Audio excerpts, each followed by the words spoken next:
Welcome everybody to ZealZaddy. Let me bring up my info.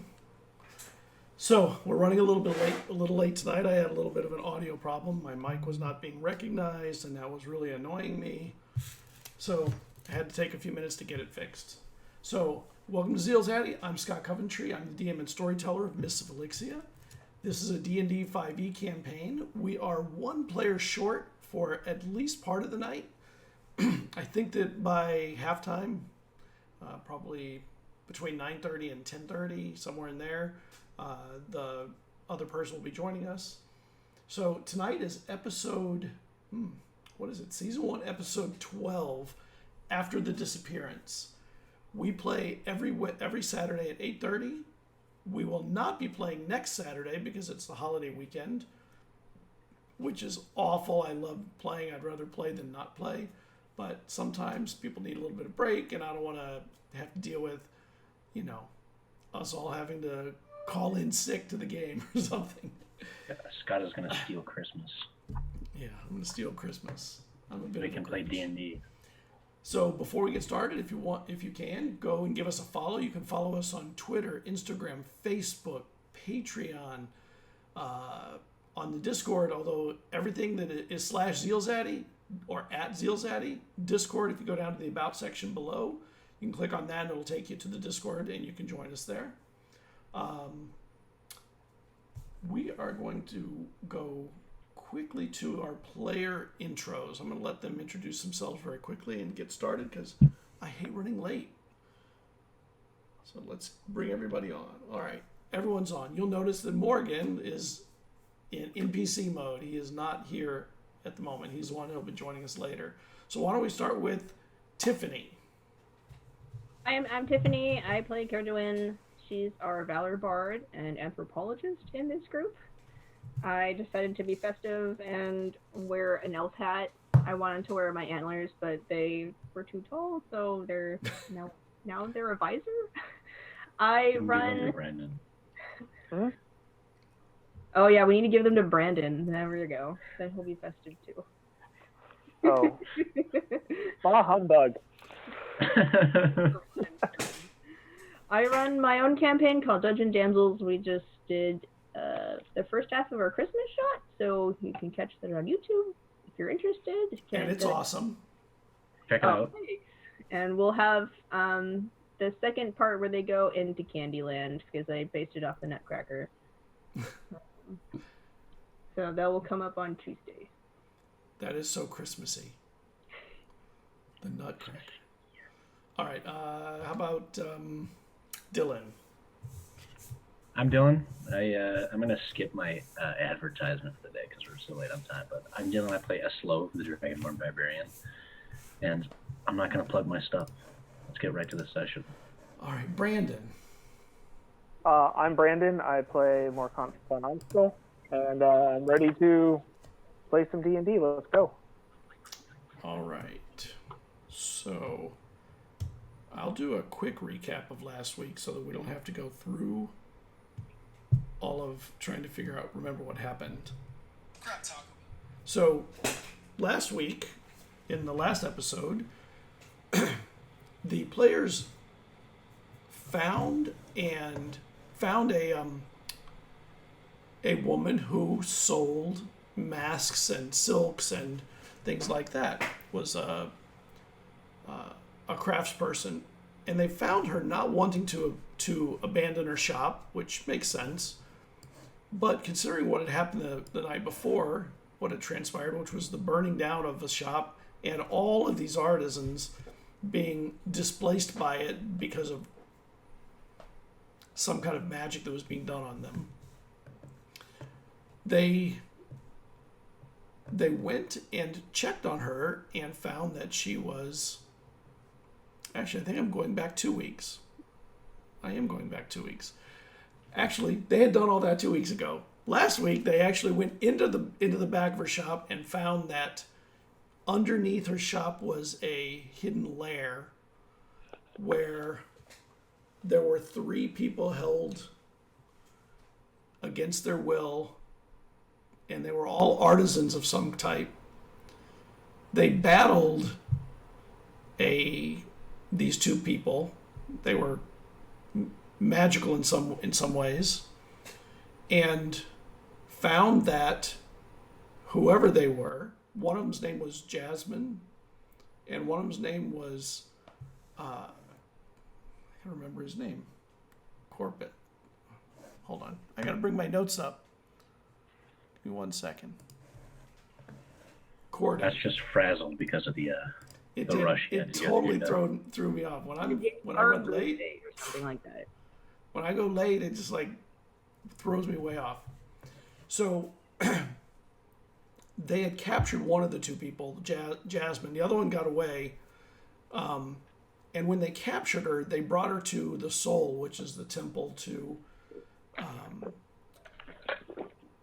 Acor, the god of the sea. And in there, they went to interrogate her, but they did so after finding a very interesting letter where it made them suspect that they were actually going to be interrogated during the interrogation of her, that she was trying to find out more about them.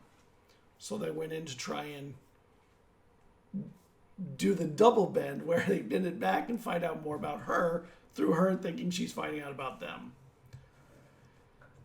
In all of that, Eslov found that there was some kind of thing that happened with his tattoo, like new art showed up when he got close to her and caused her some kind of discomfort when he got very close or touched her. And when that happened, it definitely threw her off of her game some, and she did give Not up because some she was in information. pain, though.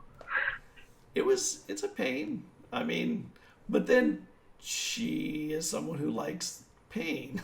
So it turned back after a little while, and the interrogation was torture and counter torture for everybody.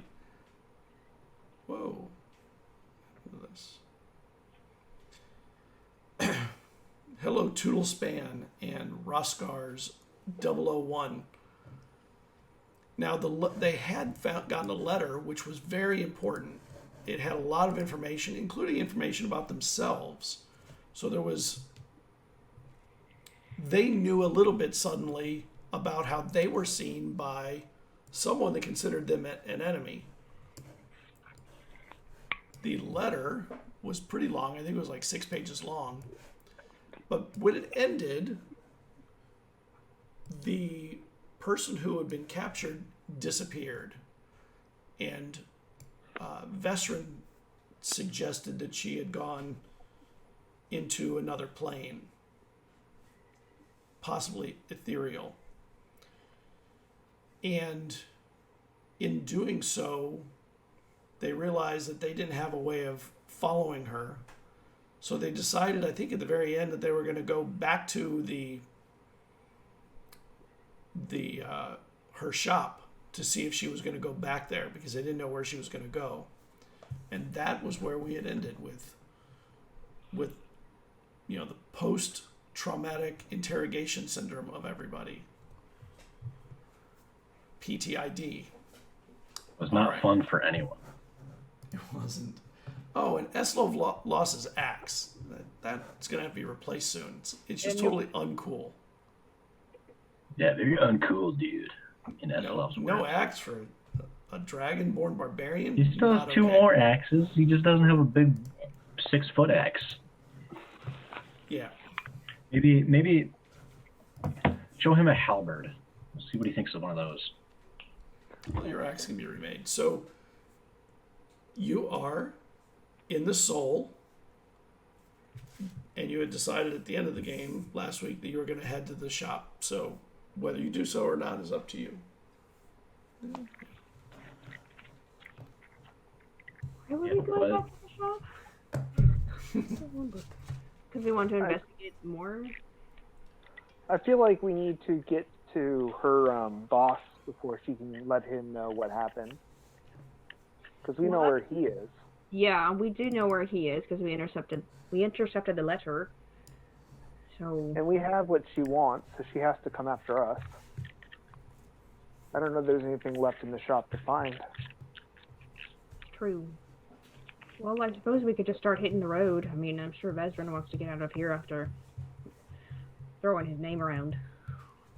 Yeah. I would like to find a replacement for what has been lost.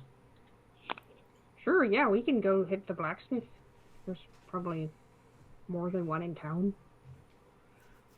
Shall we visit the one that we had previously visited? Well, he was one that had been taken and charmed, so that's why we couldn't see him before. Hmm. If I remember right. Yeah. So we'd have to find a new one. Do I know where another blacksmith shop is, Scott? Yeah, you know that most of them were along that row, although there's one that works over by the docks and works with the ships. At this time of the year, he's a little less busy. You know, maybe doing repairs on ships that are not ready yet. That sort of stuff. There's a shipsmith that specializes in blacksmithry who'll probably be able to help you. He'll need the work this time of year. Am I making a ship, or do I need an axe? He's a general blacksmith. He just normally works with the sailors and the ships. Seeing as most of them are docked at this point, he should be able to help you. And he wasn't in the row of artisans like the rest, so I think he'll be our best bet. All right. Right, let's head to this blacksmith. All right, so you head down to the docks, which is not far from the Soul. And when you get down there, you see that there are several people in the dock areas. You know, people working on doing things like ship repairs. The ships are not in the water because the water is frozen up. So they pull their ships and boats out of the water for the winter, and they do repairs and maintenance and stuff like that on them. So you can see there's, even though it's not the season that the ships are in the water, there's a lot of activity going on. The one that you're looking for, you know, Morkant his name is Sinzel.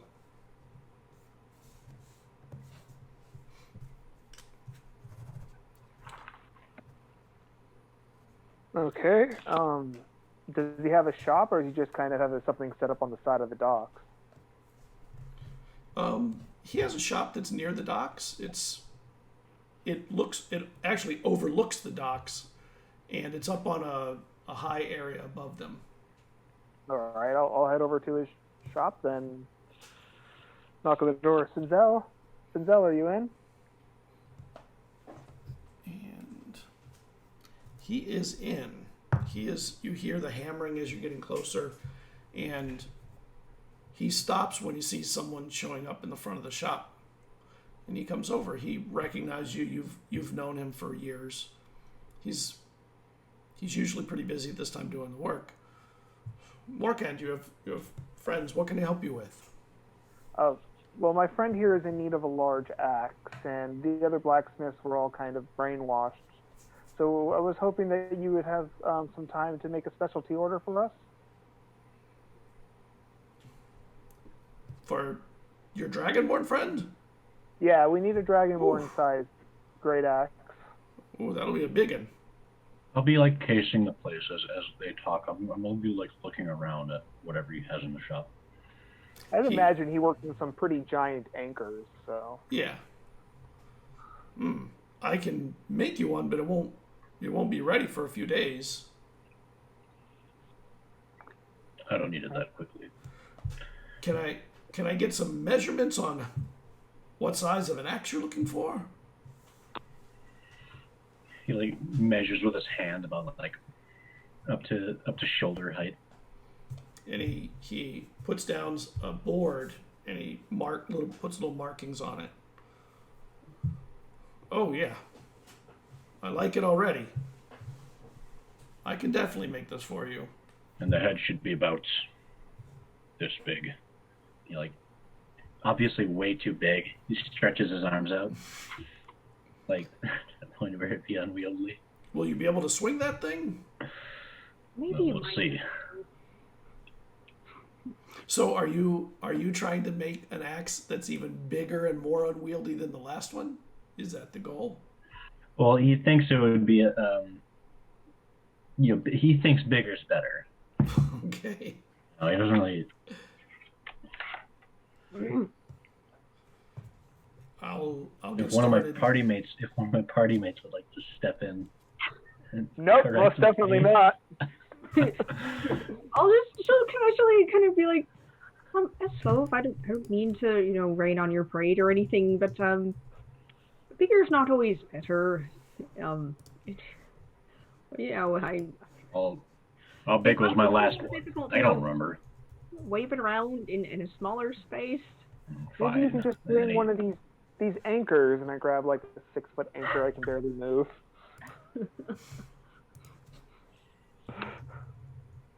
Fine, just a normal-sized big axe head. And he shows the length of the axe head, and it's still longer than most axe heads, but it's smaller. I'll get started on it. I'll see you in a few days, though. All right. Have a good afternoon there, Morkent. Thank you. Good seeing you, friend. Stay safe. Will do. So, shall we head out of town? I'm fine. We shall. I don't have anything to do here, so we can go. Let's shall. All right. Okay. So go on. Sorry. Gather our horses and get going, I think is probably... Do we worry about rations in this game? Because if that's the case, I need to buy them. I can find food on the road, don't worry. Yeah, you can find food on the road. I can roll with that too. Yeah. You're not someone who worries about... You don't worry about rations on Elixia. You particularly. Yeah, she would know the forest and the wild. And probably prefer the fresh foods and, the things that aren't... I mean, you like cooked food, but unlike your Dragonborn friend, but you can find your foods. Okay.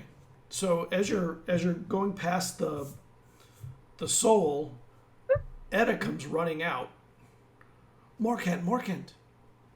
Yes, Edda? I heard the woman through the door. All right. Where? The woman you had in the and she looks around down below. What about her? Jasmine, I heard her through the door. which door? The door to the room that she was in. Should we go look at that? I think it's probably for the best. She Let's asked me get down to there. open it. And I came running, of course. No, I Didn't came open running. Good. But I thought she left. So did we. Yes, let's go see how she's doing. Okay. So you head down into the soul and down the long, winding walkway. And you get down to the area where it is, and the door is closed. Does the door frame still have chalk around it? It does. Everyone get ready. I'm going to open the door, and I'll reach my hand, and I'll slowly... Is it a knob or some kind of latch situation? It's a latch. So I'll unlatch it and push it forward. And when you push it forward, you see her a few feet back in there, and then she disappears again. This She is fades silly. out. Why don't you just come back and talk with us? And she looked genuinely surprised that you were there. And I'll just say that. I'll leave it at that. Why is she still there? I thought... I don't know why she's still here. I'm gonna stop in the room and look around. I'll close... Okay.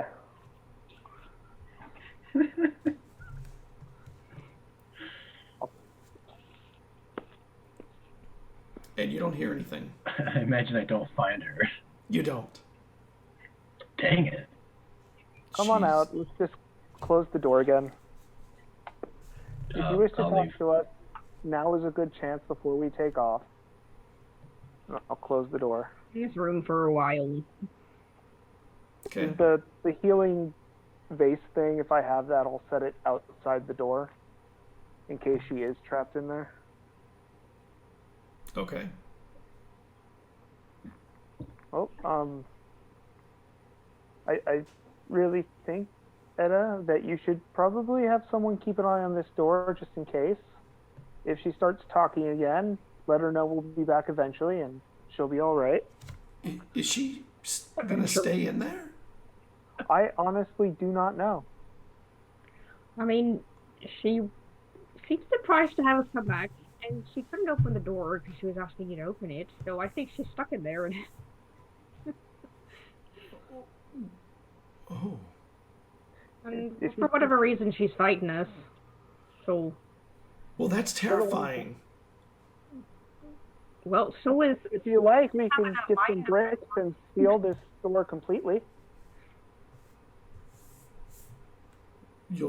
How would you seal it? With some bricks? Oh, that could happen, yeah. Yeah, and then maybe we can put some of that chalk in the mortar. Or in the, Wow, Into, that's an put it interesting into idea. Put the Well, chocolate in we- water. We want her alive because she'll be needing food. Maybe just a little bit of a little slider, just so you can like slide in some. oh no, that's what this is for, and I'll point to the fire thing that kept the other people alive for years. Oh right, that's right. Did you do anything? She won't die. It must be. She doesn't have a terrible existence. I'm alright. Eventually she'll be more willing to talk, I'm sure. That's Yeah, if some it becomes some a bother, confusion. just seal the whole Why are you room guys off. talking so weird? I don't know what you mean. All right, we're Or leaving Ken, why now. haven't you said it? No, Vezran, why haven't you said anything yet? Usually you talk yeah, that's a true. little too Desmond much. talks a lot. Yes, by now you normally would have told everyone our plans.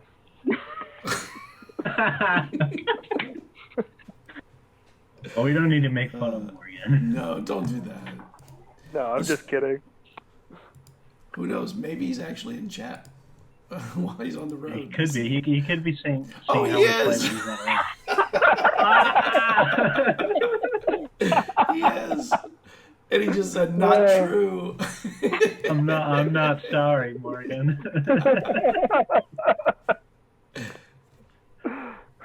I would have. So Claire would have been making like, I don't know, kind of like hee eyes when Edda came over at Vezran, and we just would have been like, and then trying to like subtly tease Morgan. Everything were like. So, Edda, did you ever reconsider that dinner? What? Apparently not. When we come back, let's all have a nice dinner. Me too? Yes. Oh, that would be amazing. Yeah, it'd be nice. Of course, you're a valuable member of the team. Yeah, you've been very useful and valuable to us. Very helpful. That's the right word. Thank you. I never go out and eat. Oh, wait, you mean out and eat or eat somewhere here? Like, I would make food for you. Oh, no, we could, like, pay... We can take you to a restaurant and feed you. Wow. Yes. And she smiles really big and she blushes a little when she looks at Morkan for a moment, and then she goes, I have to go get some stuff together for your trip. Thank you. Yeah, that's very helpful. Everyone just looks really smug. She's just like, Eslav is really lost. Eslav doesn't really understand romance. So is Morkan. I think Vezran would look pleased. Vezran's doing this Would be right now. totally loving it. He'd probably even nudge you with his arm. What do you think of Edda? Oh, we got to deal with Jasmine first. Right, business first. Nice dinner parties later. Vezran, you sound different.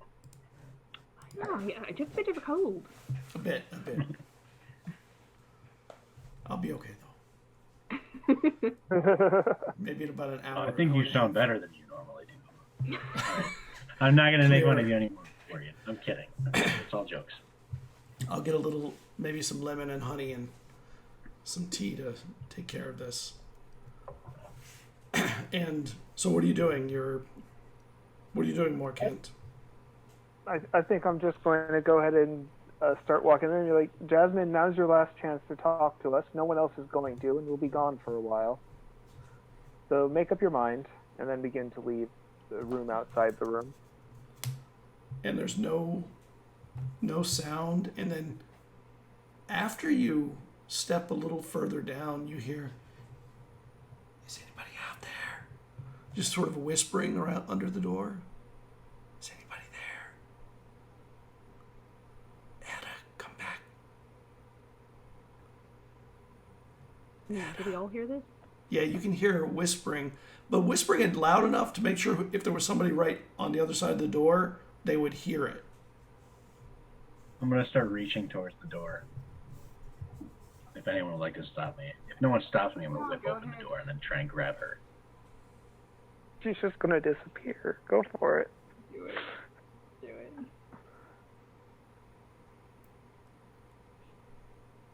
So you're opening the door?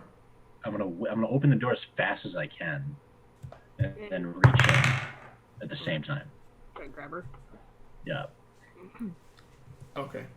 And when you open the door, make me maybe an attack roll. See if you can grab her before she fades. Is that with my strength modifier or what? No, it's more of a dex. I mean, A dex-based attack. Like a grapple. But yeah. Dirty 20. Oh, yeah. You grab her and you surprise her. She's right inside the door, and luckily she's not behind the door. She's next to the way it opens because it opens in. I'm just gonna stare at her. Because I guess I kind of wasn't really expecting to actually grab her. No, and she wasn't expecting Sort it of- either. Sort of like when a cat grabs a fish and doesn't know what to do with it. Right. And Like, huh? she pushes away from you and tries to get off. I'll let it go. And she starts heading towards, or tries to get around you, around the door. Where you think you're going? And then she sees everyone else out there, and she backs away from you and the door. Are you feeling all right, Jasmine? And she stares at you, and Morkent, why don't we talk? Make me a charisma save. Charisma save? Yes. That is going to be a 4. Why don't you come in and let's talk? I think that we need to hash a few things out, don't you? Yes, And- of course. While you're going in there alone? What? If something happens, you guys are right here. I mean, what's the difference between, I was like, we're all going in there, or you're not going in there? All right. So I'll start walking into the room. Is he charmed? Is that what's happening? What? Probably. He's interested in talking to her. Maybe I'm more very so than interested. normal. Well, so am I. So I'll head into the room. I was like, Okay. With them. I'm gonna keep my hand on her though. I'm not gonna let her go. Still. yeah, like, So what can we Cliff. do for you, Jasmine? I think we got off on the wrong footing in the last your interrogation of me. And I'm a little concerned that perhaps I underestimated the group of you, and I wish to apologize for that. And you know, Morgan, her apology seems really sincere and warm. Like, there's almost no way that she could be this terrible person that other people were seeing in her. Well, Morkent never believed she was a terrible person, so that's not hard to stress. Right. Like, I really wish you had come to that conclusion earlier when I would have been able to help you. So why don't we just sit down and talk without me being strapped or tied down, or you either. I don't wish to do that to any of you. Okay, we're all here. Let's talk. What would you like to discuss? I'm not gonna let go of her. All right. Okay, so I do want to talk a little bit to Eslov because Eslov, I don't know if you realize this, but your hand is very uncomfortable on me, and I really Sure do it wish. He's gonna cut her off and say, "I'm sure it is." Eslov, And let's have a dialogue. You don't need to be putting your hand on her like that. I really wish you'd So take your that- hand off. It's really causing me great pain, and she makes you make a charisma save. I love the way you say that. Can I shut the door? So That's gonna be a 6. So, you, Caradwin, there's definitely something going on with the boys. Yeah, Their Eslov is like attitudes suddenly are like looks really. changing. Eslov suddenly looks really remorseful, and he's just like, oh, I'm so sorry. I didn't realize it was hurting you that much. I guess I don't know my own strength." And Vesrin closes the So he just door. looks down at his hands like this. Vesrin closes the door behind him. Makes sure that all of you are in, but closes the door. Caradwin, you see what's? Do you think what's happening is happening right in front of us? Yeah, I'm just gonna go over to Eslov. I'm just gonna slap him across the face just to see what happens. And I'll just be like, "So I'm sorry." See if it knocks him. You're acting mighty strange. You're being too nice, Eslov. being too nice to a person you're supposed to be mean to. Now, Jasmine, what exactly were you doing down there? Well, I was trying to work with some artists and see if any of them were really excellent, and they seem to all be pretty mediocre, to state it bluntly. And so you chained them up? Does the slap work? I'll give you another charisma roll, a charisma save. It shouldn't, but I'm going to give it to you because she's a pretty big furball. She can slap 16. you pretty damn hard. And 16. even though you let her go, you feel like whatever she said to you was not very. You don't appreciate the way that she kind of backed you off of her. I mean, she's now far enough away that she could maneuver a little bit away from you if she needed to, but that slap was pretty good. It's pretty solid. I'm just gonna stare at her. Are you Like staring my at me hands. or staring at Jasmine? No, yeah, staring you down. No, I'm staring Jasmine down, like my hand on the hilt or not the hilt, the handle of one of my hatchets. So, Vezrin, I would really like for you to come join us in this discussion. And she looks at him with a long stare, and Vesrin looks at her back and says, "You're not going to get me like them." Caradwin, you should probably get away from her too, although maybe you should. I don't know what to do with her. And she smiles for a moment. This is not. It doesn't need to be like this. We could work together, all of us together. You know, I might be going on a ledge here, That's but not a I'm good really idea. interested in working with someone who is a mass murderer and keeps a bunch of bodies in her basement. Caradwin, you know the arts better than the rest of these, to be honest. And your eye, which I will admit is quite excellent, could really help these artists that are poor performers. She just looks disgusted at this. Like, what? I'm not very interested in being a part of this twisted scheme that you have to manipulate people into whatever depraved plan you have. And she starts pacing back and forth a little bit. Okay, so let me talk to you a little bit more. I want to tell you a few things that I know about you that I think might change some of your ideas on me. Morkant, I have a great respect for the soul and for Akor, of course. And can you make me a perception check? All of you can make it. I'll roll for. Ooh. Yeah, 24. Oh, Hey, same. twinsies. It's very. It seems obvious to you, but her pacing, it is slightly widening every time she goes back and forth, almost like she's trying to do a half circle around you slowly. Like she's going this way and she's talking as she goes and this way. And as she does, it gets her a little bit closer to the door and a little bit around the back of a couple of you. I'm going to go stand directly in front of the door.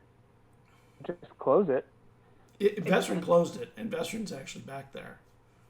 I'm going to nudge him out of the way, and I'm going to stand in front of it. And right in front of the handle. Does she look disappointed? She does. She actually stares at you and realizes that you caught on to what she was trying to do. I'll stare right back.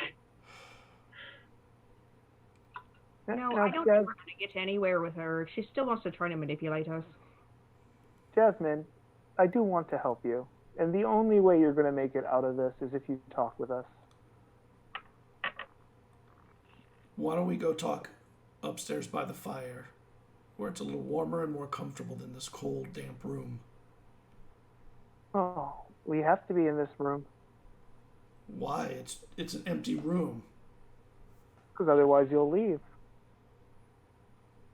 And I can't trust you out there. A lot of people have died because of you. Morkant, make me a perception check. I haven't apologized, by the way. Can somebody roll me a perception check for Morkant? For Vestrin? Yes, for Vestrin, I mean. Oh. I got it. Sorry. What's his score? I think he's a +5. Oh no, it's be wisdom. I don't know what he would be. He's +3. 16 for him. 21. He's a +3 perception. Okay. So when Vestrin you move him out of the way, he kind of looks to the side for a moment and he sees something on the stonework, and he stops, almost in his tracks.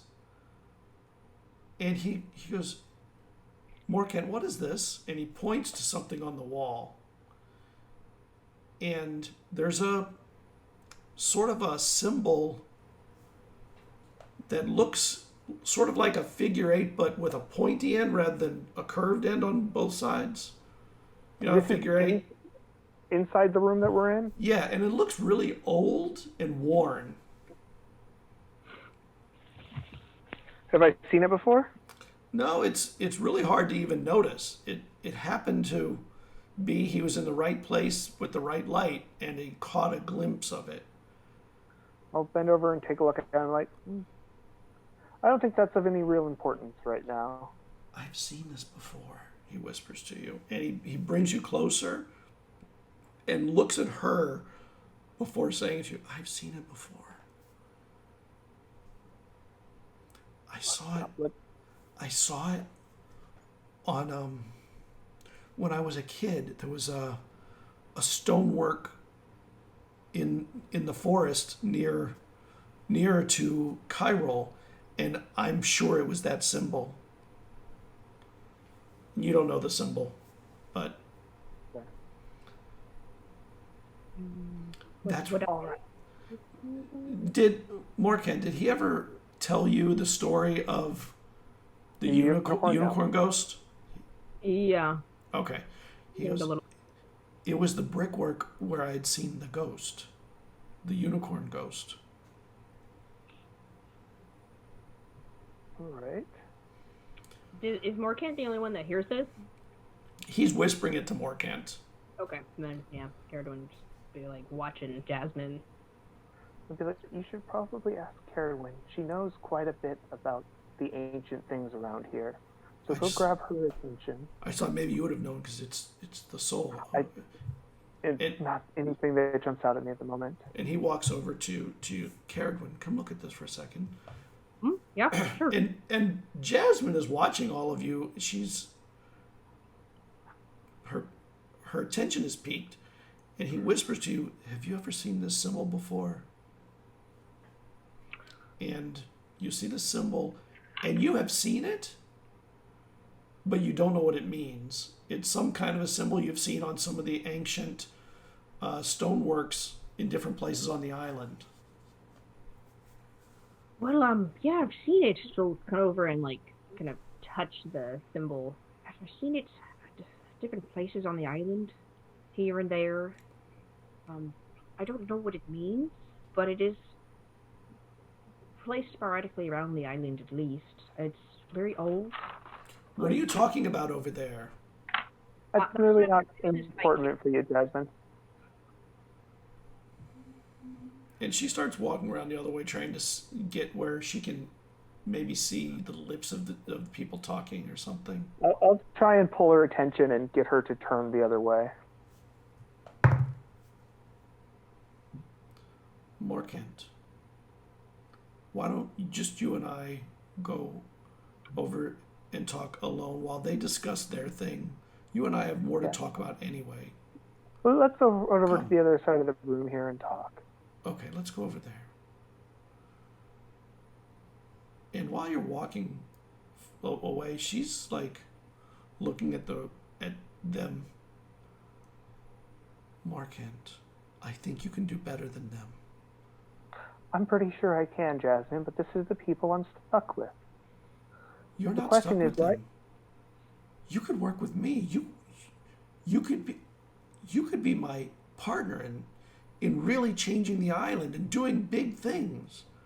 I really think that you and I could really take this just to an amazing place. People are dead, Jasmine. And there's nothing we can do about that now. Well, the question is why? What could have possibly justified their deaths?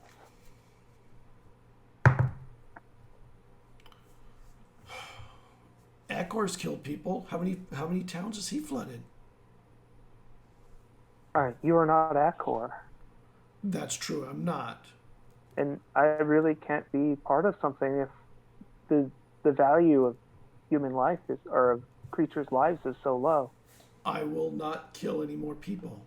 It'll be just us. And we don't... I promise I won't take any more lives of humans or elves or humanoids and things like that. If we could just get out of here together. Who is the woman in red?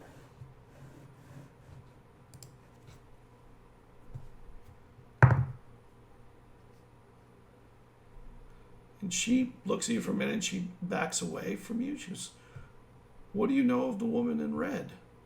I'm the one asking questions here.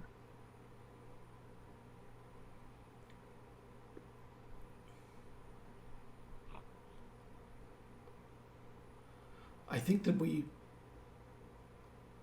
may need a longer discussion for that than what we're going to have here today. If you don't discuss this with me now, I don't know how much longer you'll have in general. People aren't happy about what you did. I understand that. The only way you're going to ever get out of this soul alive is by talking with me. And we both know this already. So it's really, the question is, do you want to keep this up for your last few breaths, or do you want to talk with me?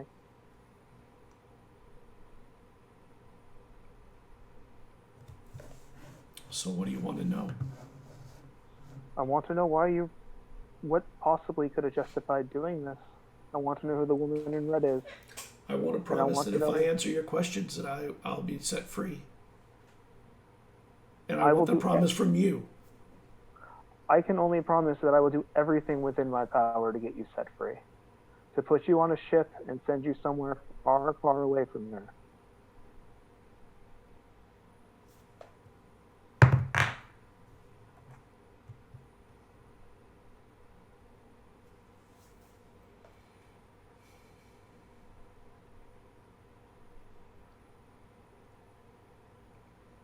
Okay, the artist. I'm trying to make the artist better. I need a better artisan, someone that can actually make something of Why? high enough quality to be useful to me. For what? I need something made. I need a tool made.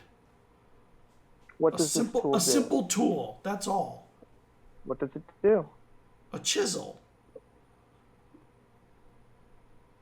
But these damn artists here, they're so caught up in things like.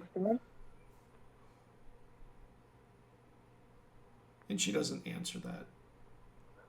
If you But- don't talk to me. But her not answering it is sort of an answer.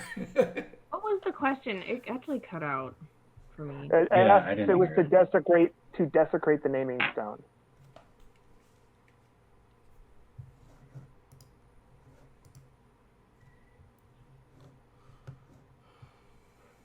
And why would you want to do that?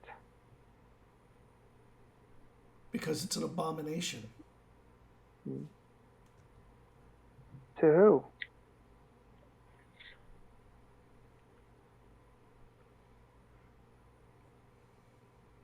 And she turns from you and she starts heading towards where the other people are talking. I'll be right back. And she starts heading towards the other group with the group of the other people. So, Kierduin's been like flipping through the letter that they the notes that she took on the letter they intercepted. And she's like, well, you know, a lot of these souls rocks were built on top of temples or whatever. The sites dedicated to some person called the Horned Goddess. So maybe this is an indicator of that. Well, according to, you know, I don't know. That's my best guess right now.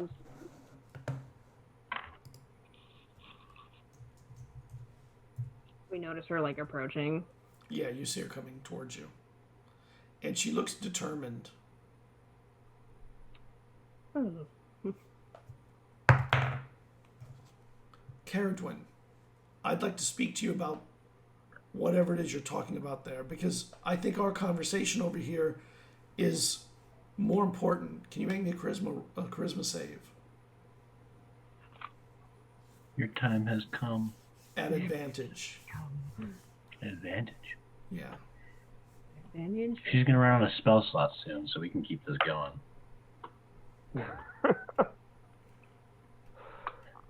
Well, she could be a warlock.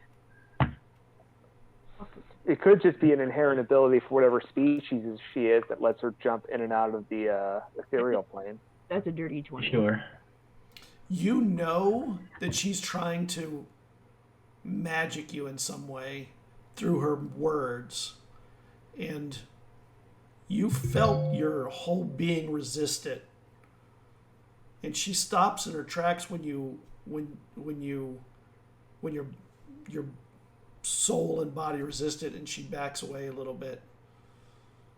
Yeah, so like Kierduin was crouching and looking at this like symbol, and when after that happened, she stands up and just towers over Tiny Jasmine and says, "You know, I don't really appreciate it when people try to manipulate my mind. So if you want to have an even conversation, you better stop doing that." I'm not discussing this in here. We need to leave this room now. Well, Eslov, open that door. Eslov, make me a charisma save.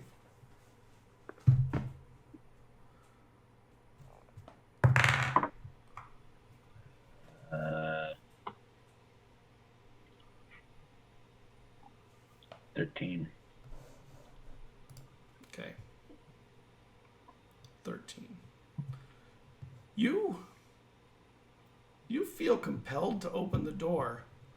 And then Vestrin sort of steps back. He goes, I got the door.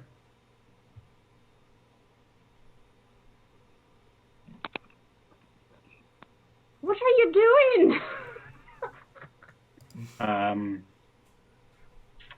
Morgan says that Vezrin punches her. Yeah, let's have him call in. I think he can call in and be in here audially. Okay, you want to hear Alison? Oh, you should have the call in the Discord. So I'd rather him make these decisions at this point than me. Dwayne, can you help me here, please? What are we doing? I'm sorry. I was getting ready to tackle this lady. That's Love is trying to open the door. I could use your assistance. Oh, yeah, I can. Let's shut the door. Okay, everyone's. I'll go over and like shut them. I'll go over and just. I think I'll just smack Eslov again. Okay. All in right. And she pulls away from all of you as fast as she can when she sees that her tools are not working very well.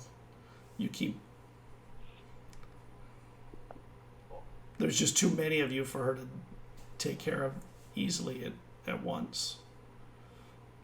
And as she's backing away, she bumps into Morkant, who is back behind her. You all right, Jasmine?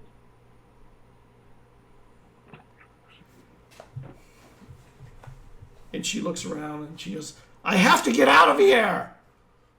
And she starts running towards the door. And as she does, wings come out of her back and claws, her hands become claws. And she heads right at Eslov. That was the worst decision to make. Can I do anything? So it's Do I just have initiative. to take it? Nope, Okay. it's initiative. Does that break the charm? Her heading at Eslov? If she hits Eslov, Okay.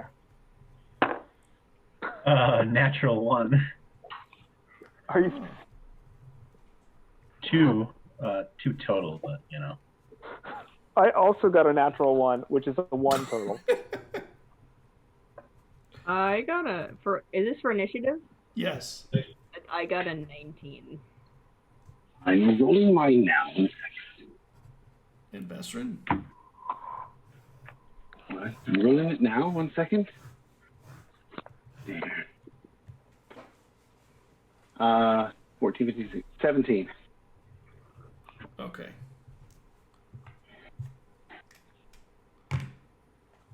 And as she's going to Eslov, she flies like kind of low in the room around Eslov and tries to attack Vestrin. What's your AC, Vestrin? You're probably hit. Let's see here. When I use mage armor, it goes up to 16, so 13. But what did she roll? Because I might pop shield. She rolled a 16. I will pop shield to prevent her from striking me. Okay. And she tries to strike with her claws, and she tries to keep away from Eslov and Caradwin as much as possible, and you realize you're the one right at the door also. Now it's Caradwin. I'm going to hurl my spear at her. Oh, wow. That's... Well, I'm going to going miss. to- That was a 2. It was very unexpected, the attack.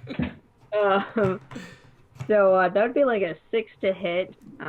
And for my bonus action, I will use Bardic Inspiration to inspire Eslov. Okay. Oh, thank you. One on her. Eslov, you're up. Feeling very inspired to beat the shit out of the lady. Yes, and that Any other charm, that charmingness of her, it totally went away when she suddenly looked like a monster. Okay, you gotta make a big decision. Does he want to hit her with an axe or hit her with his fist? Yeah, that's He's gonna hit her. He's gonna punch her. He doesn't want to like kill her. He just wants to knock it out. Okay. Are you Do I, going even now? need to do I even need to tell you the number, Scott? It's above 20. No, you know, Is your turn? that hits. So Yeah, that is Eslov was next. You're after him, Morgan. You had a 1, right? And he had a 2. A veteran had a 17. Oh, Vestrin had a 17. Oh, I'm sorry. You're up, Vestrin. You're right. I was like, can I keep this attack roll? No, but we'll get back. We'll get there in a second. Sorry. My bad, though. Come on, You Morgan. might get a natural 20.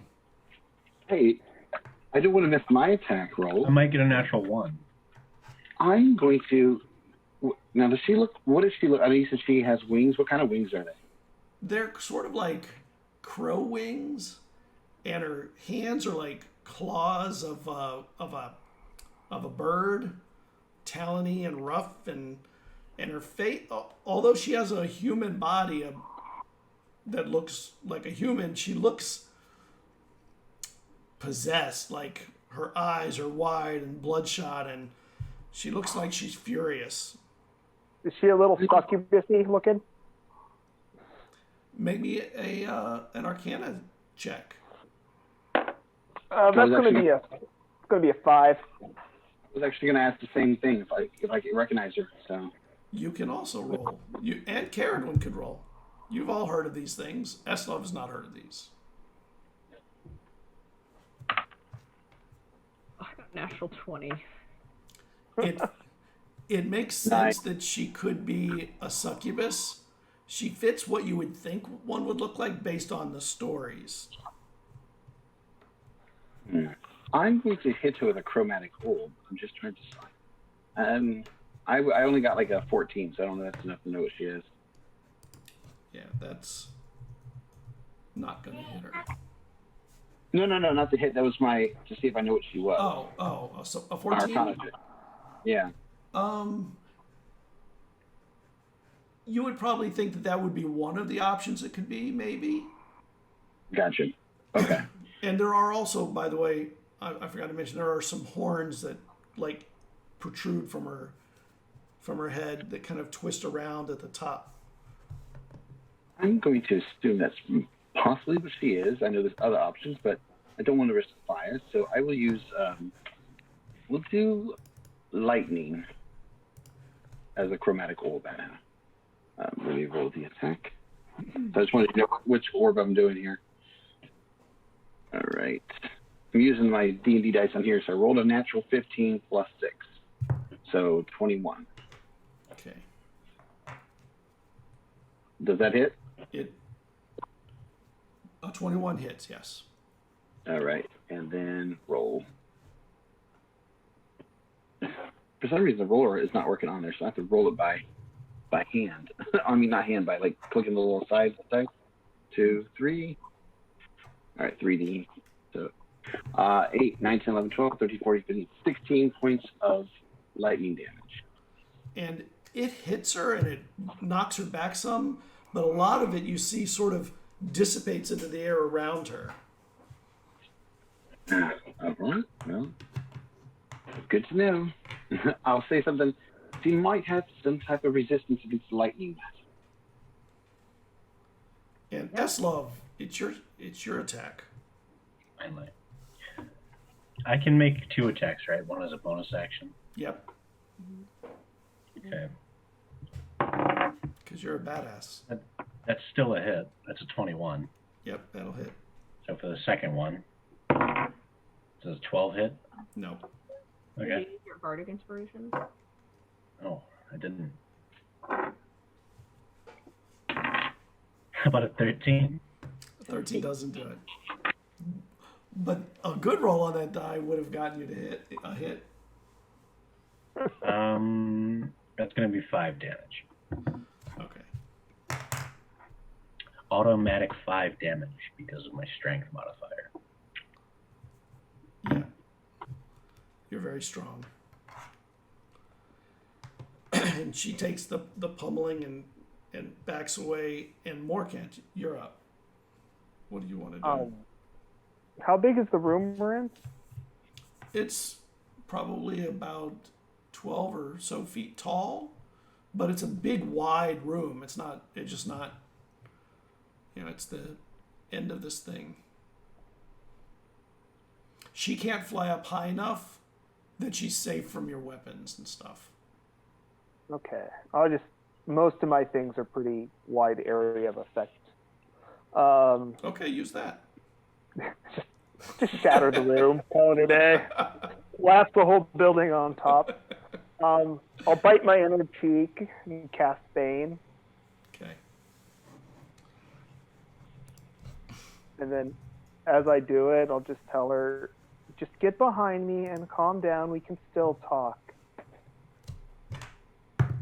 And I'll kind of just move to the side so she can get behind me if she needs to. Hold on. You're too good. Morcant, It's gonna kill you one day. It is going to kill Morcant. Morcant's going to kill either him or one of you guys. It's going to be bad. If it's me, I'm gonna kill you, or kill your character when I come back. Just immediately. Yeah. Hey, what's up? And she brings her claws on her feet to bear to try and get back onto Vesrin. Vesrin, make me... Oh, she's going to try and get you. Oh, she misses. She seems to actually be, at the moment, a little fumbly. She kind of hits the wall and falls back for a moment. Let me out of here! And she screams as she tries to attack you. She misses. It is Caradwin. I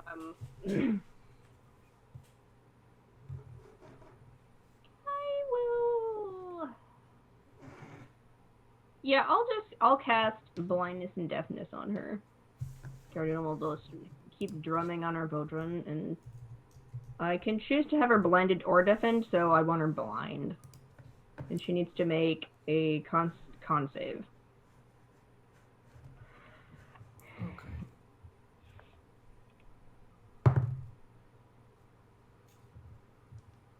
And she makes her save. She is not blinded. Not But blind. she turns to you when you do that. Cool. And I felt that. bonus action, I'll send another Would word ya? of inspiration at Morcant. Okay. Vesrin. Vesrin, when she attacked you that time, she brought her feet onto you to try and grab you. And Okay. I'll just say it was her feet, not her hands this time. As I am able to maneuver up and get away from her blow, I'm going to cast Chromatic Orb at first level. And this time I'm going to do Acid. If Lightning doesn't work, I don't think Fire will work on it. Okay. So I'm going to try Acid. Acid. Let's see here. I actually found my dice, so now I can roll them. So I don't have to use the D&D Beyond ones now. Okay. 23. That's a hit. That's definitely a hit.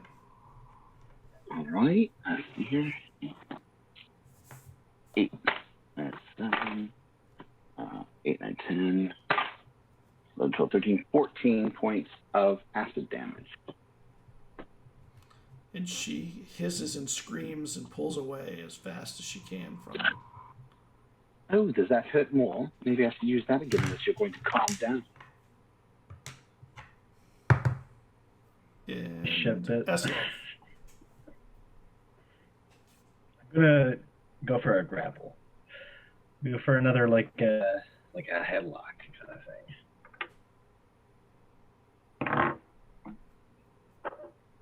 Dirty 20. Yep, Nice. that does it. Yeah. You grapple her. She does not seem to be able to wiggle out quickly. Morcant. Okay, now that she's grappled, I want to walk up and softly grab one of her hands with both of mine and go, shh, shh, shh, it's going to be okay. Calm down. Makes me feel bad. Jesus. Sorry. I don't think I have ever met a character that is as nice as Morkan. Morkan's going to die. It's going to be so sad. Yeah. I would. Okay, this guy here hugging a demon. And she A succubus. transforms back to her form. Okay. So it's what do okay. I need to do to be able to leave here? What can I give you to make you see that I need to leave this place? You need to let us know where your friend is, the one that killed our friend.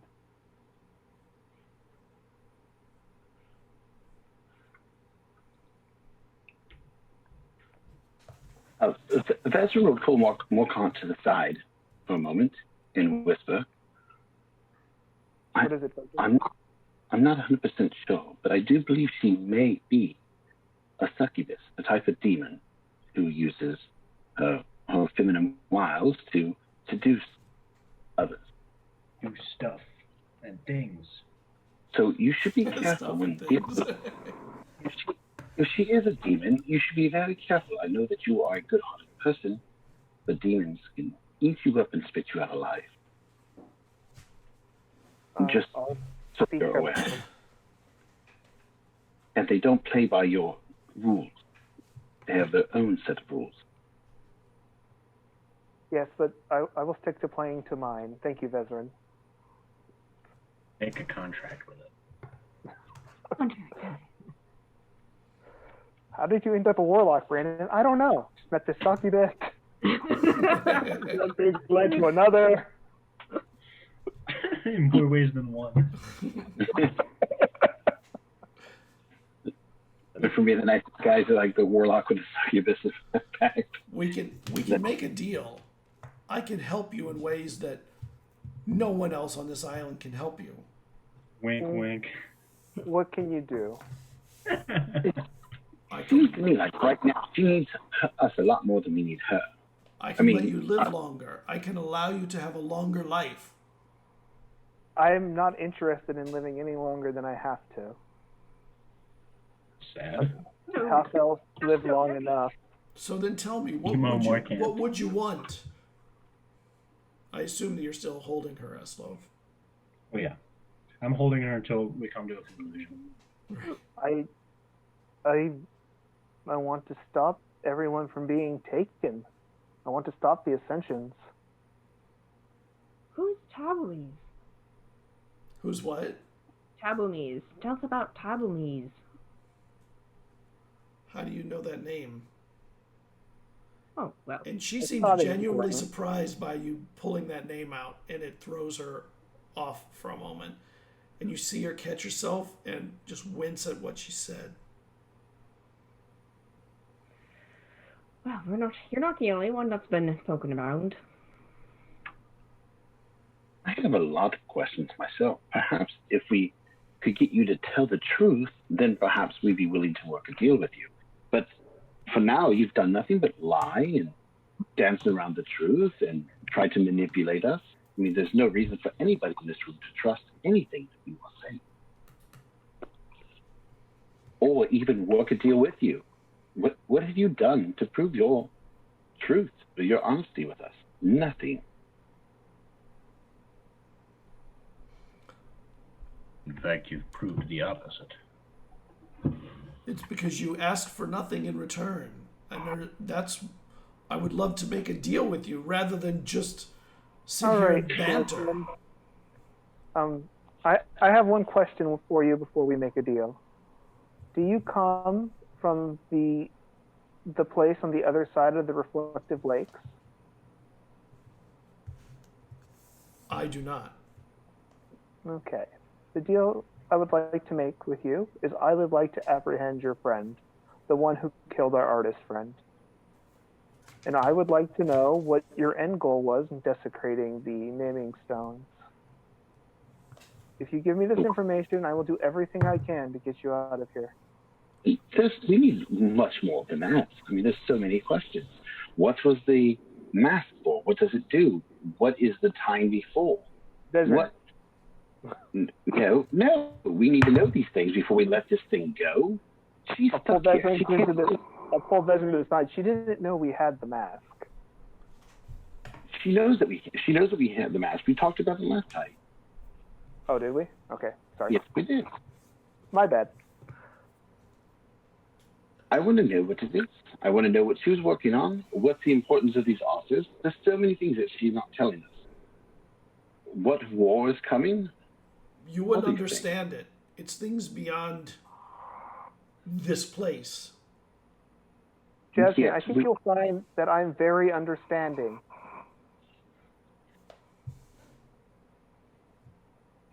Yeah, you feel we were worth trying to interrogate, and so you let yourself be captured. Obviously, we're more important than you let on, so let's cut the bull. You obviously know that my family's involved in things. My sister, you've been trying to get her off your tail for some time.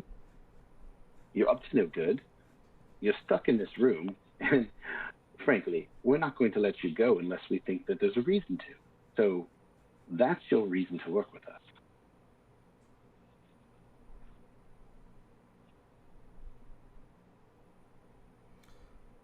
And she points at the thing you were looking at on the wall.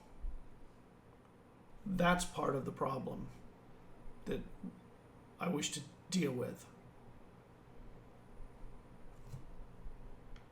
Well, what does it mean? Does it have to do with the horned goddess? It's her symbol. So it does. Is she...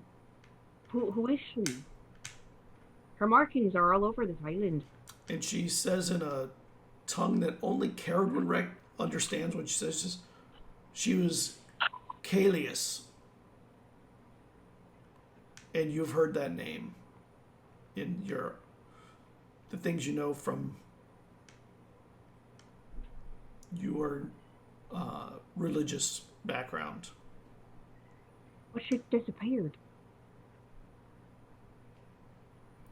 She's trapped.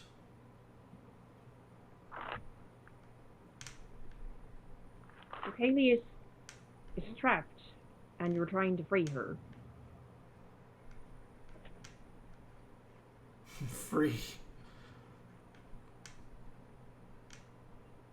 You wouldn't like her free.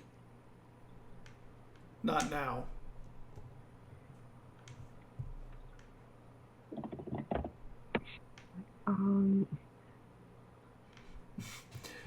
You want, by you stopping me,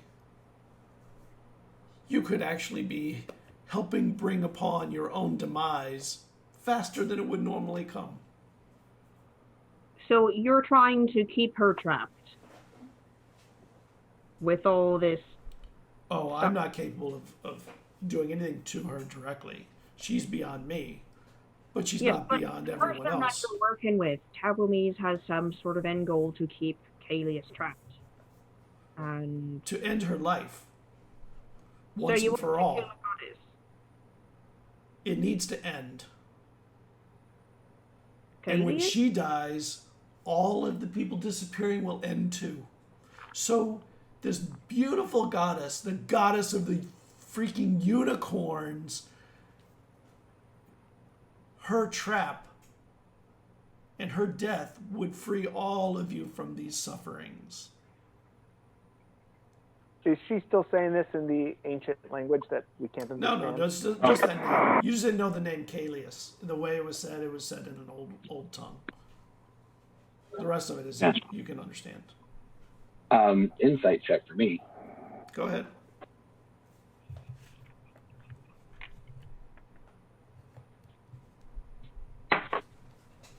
Uh, 13.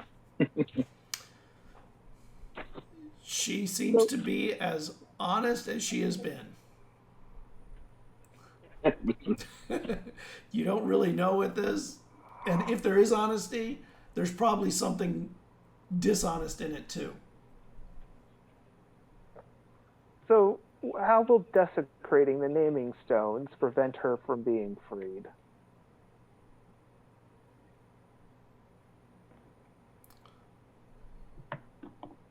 Not all the stones on the island are hers. Most of them.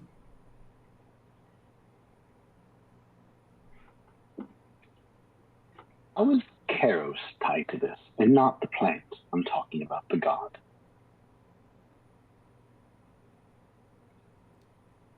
He will bring the destruction of the island eventually. Once she's dead. So, we either help you bring the destruction to the island from one god by killing the one who's abducting people, or we end you now and people still get abducted, is what you're saying is the only two options at this point.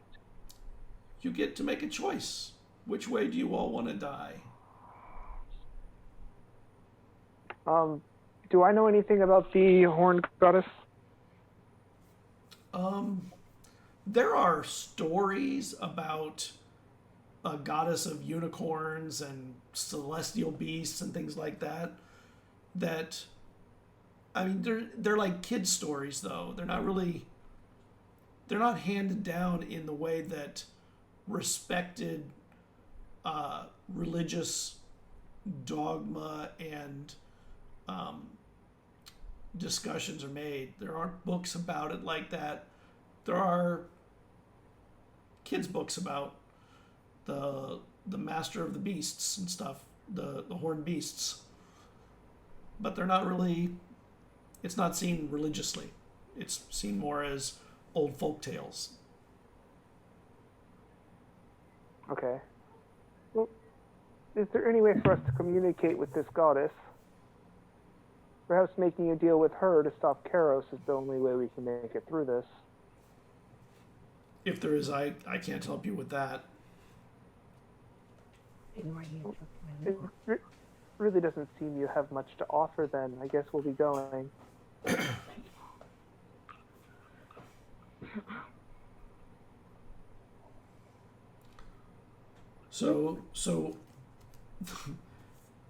So you ask a few questions and walk away. That is so like you, Morkant, to step away from the things you need to do in life. I suppose it is. I can help you. How can you help me? I can teach you things. I've been taught things my entire life. What could you possibly add to that? I could teach the girl out there that has eyes for you how to better please you. I don't need to be pleased.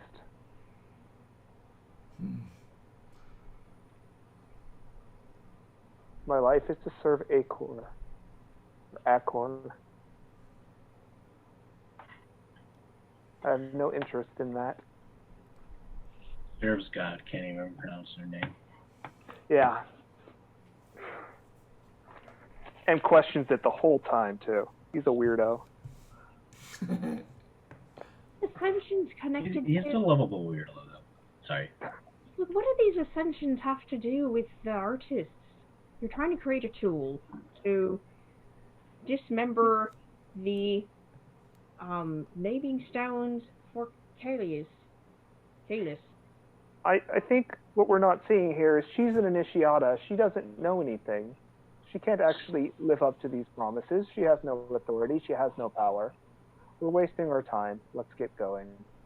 You're wasting your time if you think that those stones are just for naming. No, What I'm sure they're not. Well, do you want to share what purpose they serve?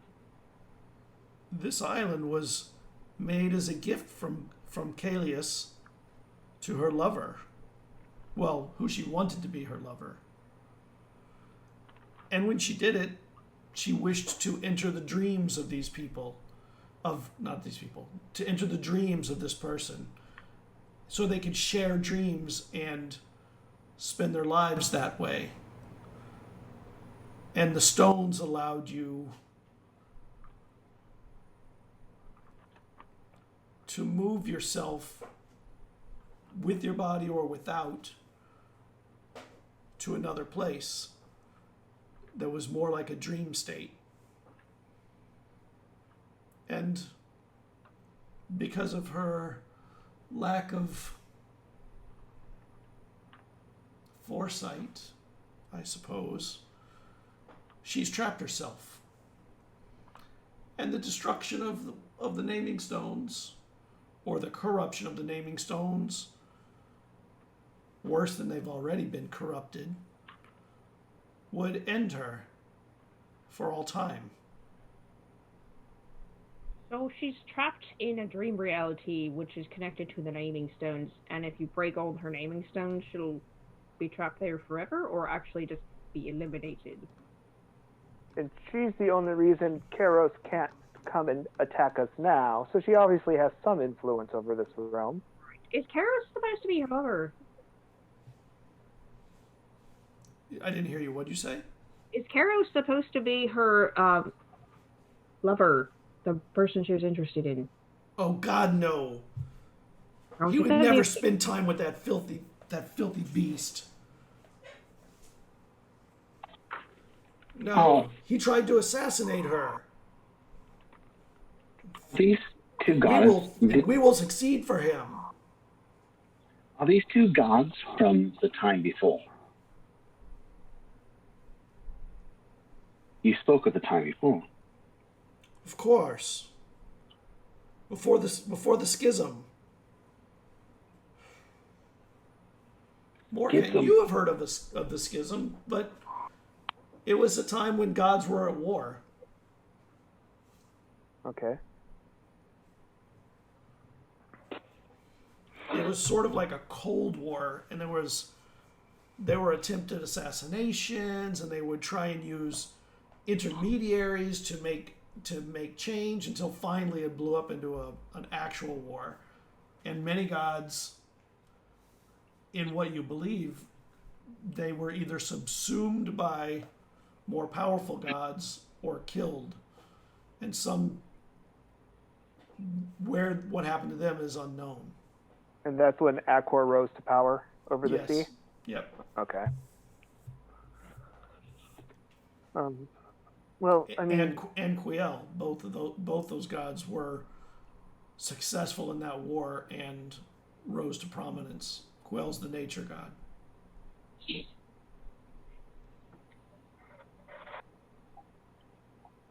So what is the schism, right? Yeah. And I'll say that out loud. So what schism? I'm unfamiliar with this. Schism was the war amongst the gods. It's when Akor was able to take over the domain of the sea and give all of us here the ability to travel upon it, for the lakes and streams to be plentiful. So are we entering into another war, of another schism? I doubt that. I think this is two gods that fail to gain power, just bickering with each other, and we'll get caught in the crosshairs. I'll pull you off to the side and say I believe she said something at some point about a Fey giant entering into the war on their side. So I'm assuming that maybe they're trying to, either the war has already begun, or they're trying to start another war. Does that sound like any of the legends I know about the schism, Scott, from my teachings? Well, from your teachings, you know that the schism was a really, like, the time of it isn't exactly known, and there were a lot more gods before, just ungodly numbers, and most of them just became legend and folklore and things like that. What happened after that was there was a long period of peace when apparently they were sorting everything out, their domains and setting the rules and structures. But it's one of those things that's sort of, it's just a story at this point. It's so long ago, and so it seems to be the kind of thing that would be beyond understanding of humanoids or mortals. Well, most of the documents and things from those times, Vazrin, have been lost for for centuries. So exactly what happened, I don't know. Should we ask her who the Fey Giant is? By all means, go right ahead. So I'll turn back to her. We took note that you said at one point, Fey Giant entering into the war on your side. Does this mean that... Not on my side. The Or Fey on- Giant is with you right there. And she points at Caradwin. So what war are you speaking of, though? The war you're already in. Clearly. Is this another war between the gods, is what I'm asking you. It will be when we awaken them. And I'll turn to Dwayne. I did not know you were a Fey Giant. Well, welcome to the party. Well, that's what Furbolgs were. Yeah. Well, I don't know much about Furbolgs, so yes. I'll be happy to tell you about it after we leave this, but she'll drop to a whisper, be like, she's giving me more and more reasons to not let her go. But I feel sort of bad because we kind of made a promise and sort of the good guy, you see. I never made any promises to her. And to be honest, she has not really come through. I mean, what has she really given us? She hasn't given us her partner. She hasn't really explained what this mask does. The most we know is Karos doesn't like the other goddess, the horn goddess, Kalias, right? Yes. And apparently she's responsible for those that are being abducted. So, I mean, other than that, she hasn't really told us much. Well, maybe we should, let her go. And then sort of watch where she goes. Because she doesn't want to. Well, if we let her go, she'll be able to go ethereal again, and then we'll lose her for good. At least for now, she was trapped in this room due to some ties to the horn goddess. So, Well, I mean, this is Morkant and his people's soul. I mean, at the end of the day, it's ultimately his choice if he wants to free a demon. Personally, I never think it's a good idea to free a demon. From the few books that I have read about them, they are quite nasty creatures. And seeing what she has already done leads me to believe that she should never be released unless she's sent back to wherever plane she came from. That's my take. It's a fair take. Should kill a lot of take. people.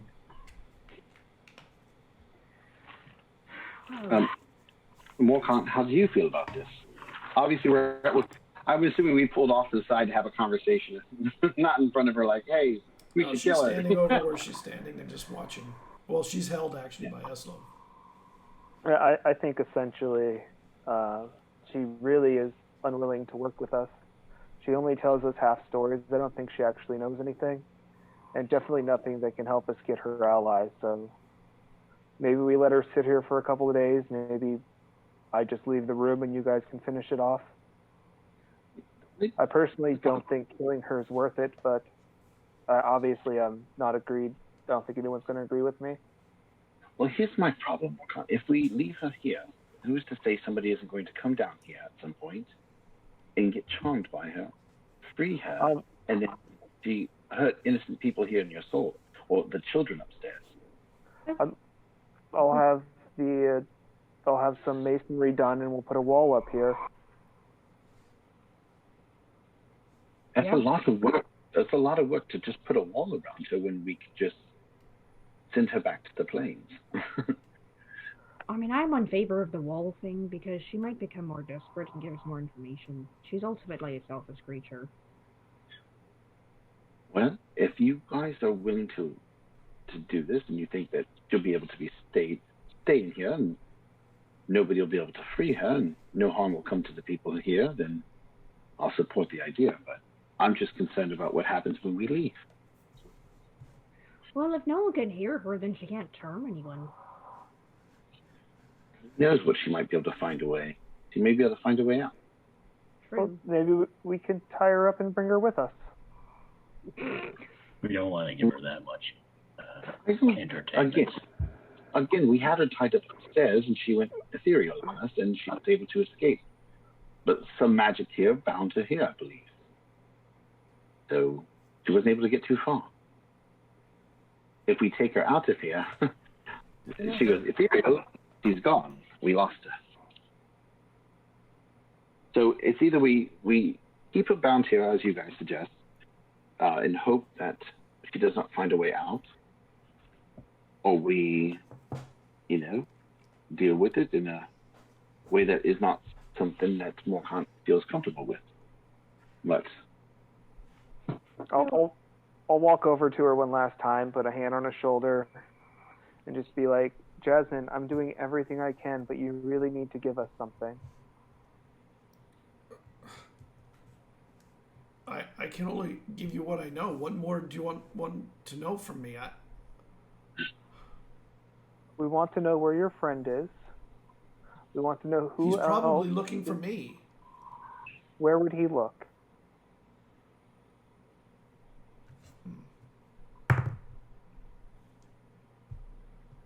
He'd probably go back to the shops once I wasn't there. I guess he'd probably try and interrogate the artist to find out where you took me.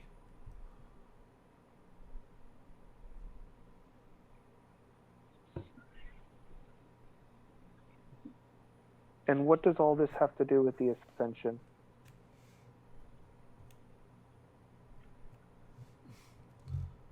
The Ascension was the corruption of her stones.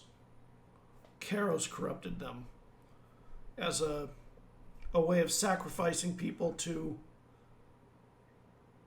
the god that he was subordinate to. And who is that?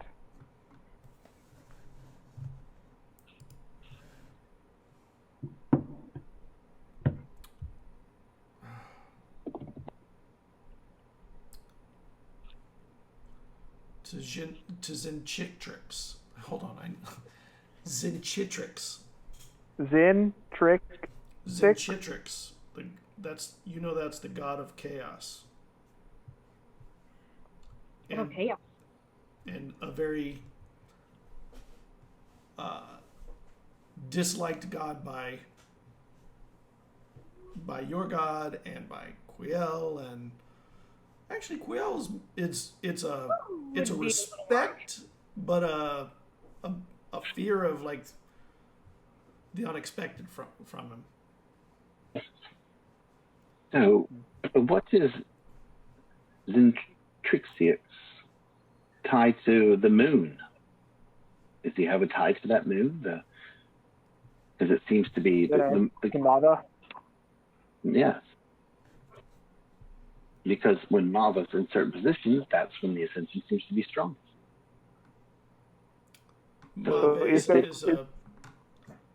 Mave's an abomination too, just like her sister. Oh, that's not very nice to say. Well, so the god of chaos, I cannot say his name at this moment.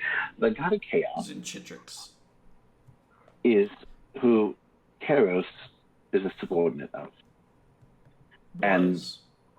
Was. I'm sorry, was. He won't be again. When he's freed, he'll be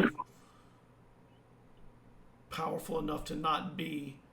Where is Kairos trapped?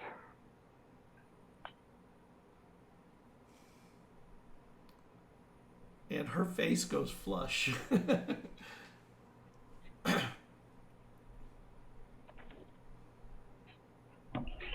I can't say more. You'll just have to trap me here. I wish that was the case. I really do. Is there anything you would like before I leave and this is all over? Wait, I thought you were gonna lock up the room or something. You have given us nothing. I really cannot persuade the others. I'm sorry.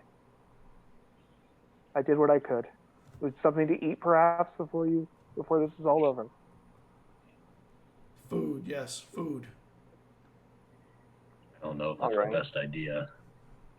I'll pull out my last ration, hand it to her, put one hand on Vezrin, and leave the room. I'll be the last one to leave. Well, we're not leaving the room. We're going to kill her. If she's not going to work with us, he's leaving so that we can handle it. I thought he was implying that someone else was going to come along and kill her. No. No. We can't trust anyone else in the room. Vorcat just has to go leave on his high horse.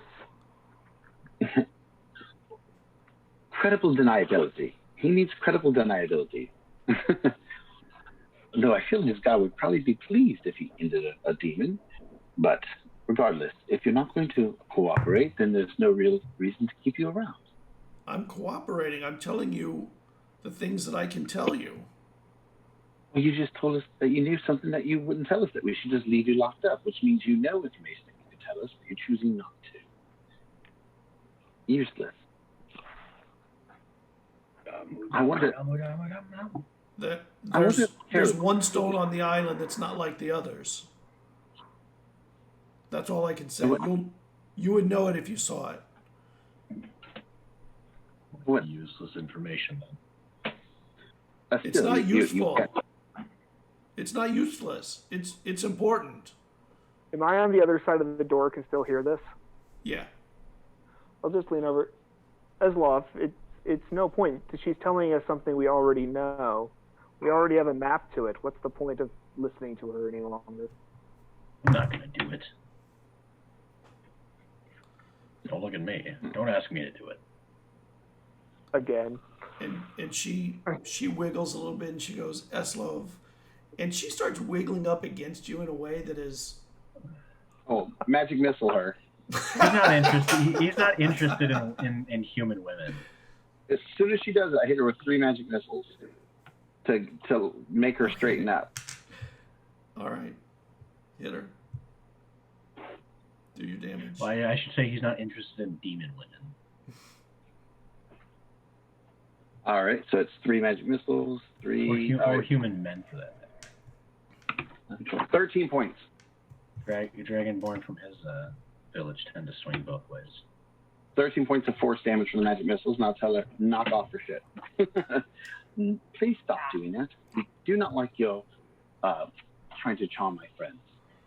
I'm just going to wait to be freed. And she starts to fade out in your hands. And she fades away. She disappears. Well, Well, we know she's stuck here. she's stuck here. I think, honestly, she's going to have a hard time getting out, especially with the Horned Goddess's magic affecting this area. And if we seal it up, we can always come back and maybe mine more information. Just a bit of a hard time. I agree. And you know what? Since she faded away and she's not going to reappear, we should go ahead and close up the wall. I didn't think my attacks would kill her, and I'm glad they didn't. But I just didn't trust what she was doing to Eslo. So, All right. I don't even know what she was trying to do. She was trying to charm you. Again. A weird charm. Caroline's just gonna kind of squint at him and be like, Eslov, I've been wondering, I don't even know how to phrase this question yet. Let's leave. Do you fuck? Do you know where babies come from? From fertilized eggs in the middle of the nest. Have you had relations with others of your species, or other species even? I think that's what you're trying to ask, Twin. He blushes. Well, I... Is that... She was trying to... He kind of makes that face. Yeah, she was trying to indicate her interest in that. You should see him look like... He looks sick right now. He's like, So He's never thought about doing it with like a human or something. It's weird. Hear me as well? He Hear me doesn't as like well? the way that humans look. You already hear what I said to you? I said, so I was doing you a favor, as you can see. Yeah, thank you. Morcon, I guess we'll have to go with plan A and get somebody down here to put up some solid bricks on this wall. All right. Maybe She more has, than walls. Find some eunuchs and seal up the wall. All right. If I could locate an arcane lock spell, I could put a lock on the door as well, but I don't have access to that at this time. I don't know if your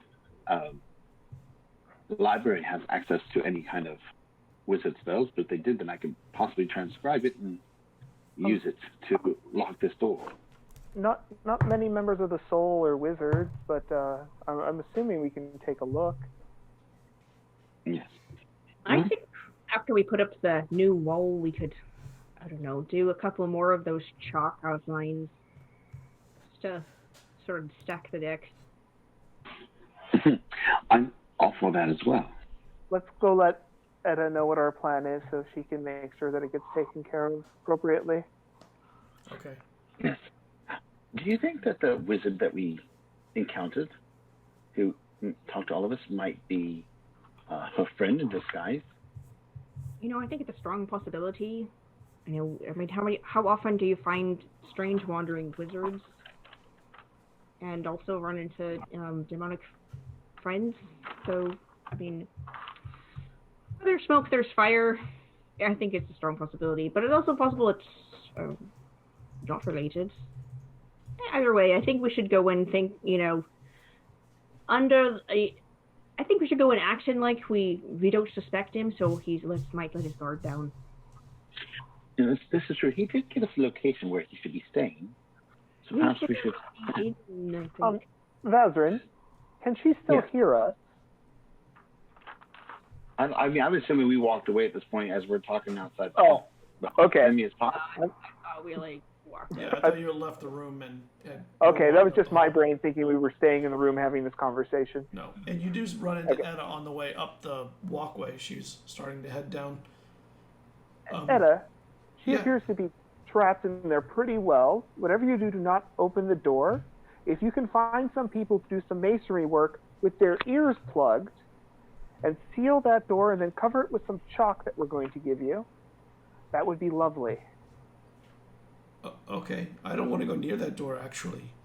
Well, but just find some people who are willing to plug their ears and do some masonry work. Okay, I'll do that. The if you don't have captain any of the guard is masons, upstairs waiting for you. He wants to speak with you. I shall head up and talk to him. Thank you. And we'll take a real quick break here. I have to use the restroom, and I think others might need to too. We'll be right back in a few minutes. See you in a few.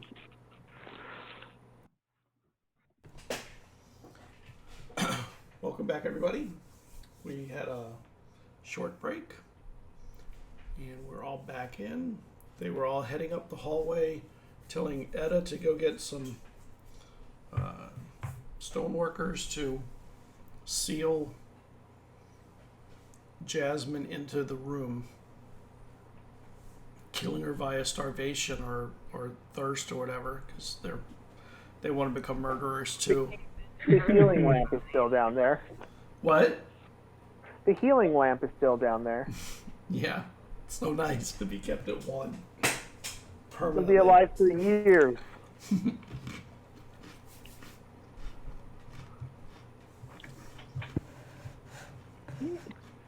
And Etta came and said that the captain of the guard was up top waiting to speak with you. Right. We should probably get going. Yes, let's not leave him waiting. What's his name again? What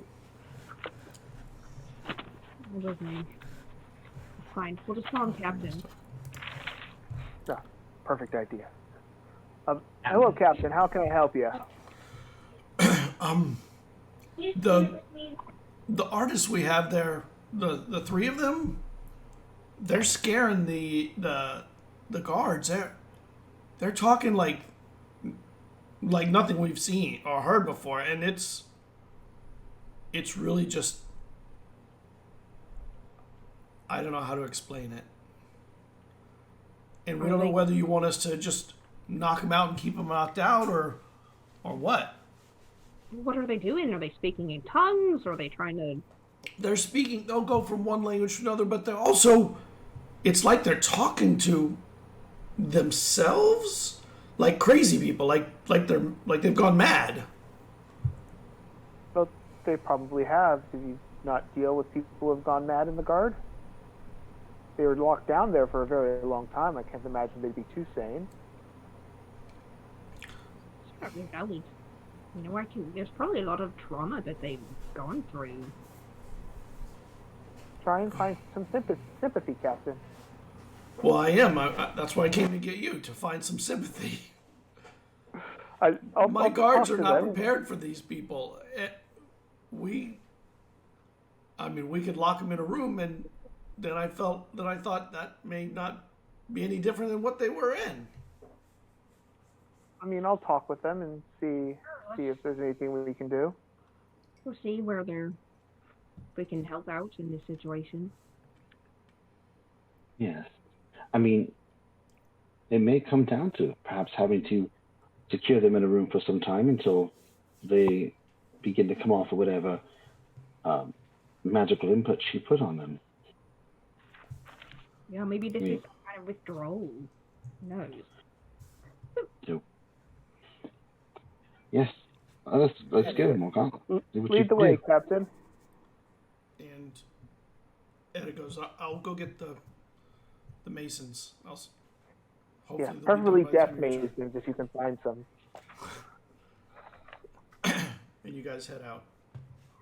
You get to the guard tower, and you go inside, and there's you can hear from a room further back in there, like yelling and stuff. And the guards in there are all like, "Oh, thank goodness, you're here! So good, so good. Please, we could kill them if they try and escape, but I'm not sure that's what we should be doing." I think you're right. Where are they? And they point back there. All right. And I head into the room they're in. What do I see?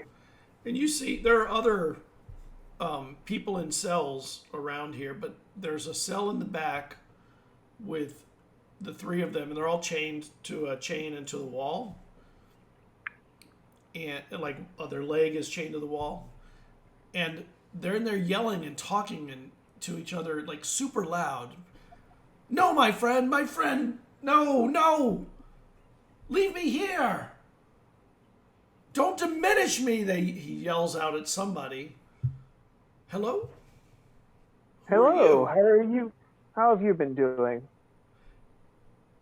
More importantly, did you bring me gold to melt down? No, I have not. Wait, where am I? Why am I in the cells? Was I drunk again? Very much so, for a very long time. Wait, no.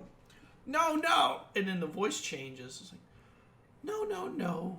She's going to be really upset. I have to do the work. You can just stay in. You just don't understand. You're not going to get it done the way I'll get it done. And she's not looking at you when she's talking. She's sort of just talking to the air. Are all 3 of them in the same cell, or are they separated? That was one person talking. The other ones are doing the same kind of thing, just going through through conversations. They're all in the same cell, but they're chained to different walls. So are they within separate. 20 feet of each other? Yeah. Okay. I'll attempt to calm them down while we ask questions. We won't have much time, just like before. Yeah. Do you any of you have any idea on what to even ask them? You know, it almost sounds like there are 2 minds in the same body. Or, Perhaps ask. They're 3 in me! They're 3 in me! Well, Now you're just bragging. First off, maybe we could see if they know of anything of what's happening to them. Okay. Well, let me attempt to calm them, and I'll go ahead and cast Calm Emotion on the 3 of them. Okay. And anyone else that's in the area, why not? Oh, everybody else is like staying away from the cell as much as they can within the cells they're in. And they all start to just, they sit down and what's happened? So what's Where'd going the on rest inside your mind? Are you still there? And he doesn't even look at you. He just sort of says that in the air. And then from his own voice, he goes, I'm here. I don't know how we're going to get this done. And he looks at you. And he goes, I don't know how we're going to get this done this way. We need our lamp to keep us, how do I say it?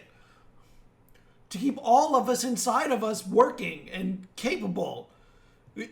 This way we keep swapping out or something. Yes, we Who are you working for? What? Who asked you to do the work? Well, we're all doing it for Jasmine. Okay, so still Jasmine's. Yeah, but What? they're getting kind in my of- way. They're not letting me get the stuff done that I need to get done. And he pounds on the floor.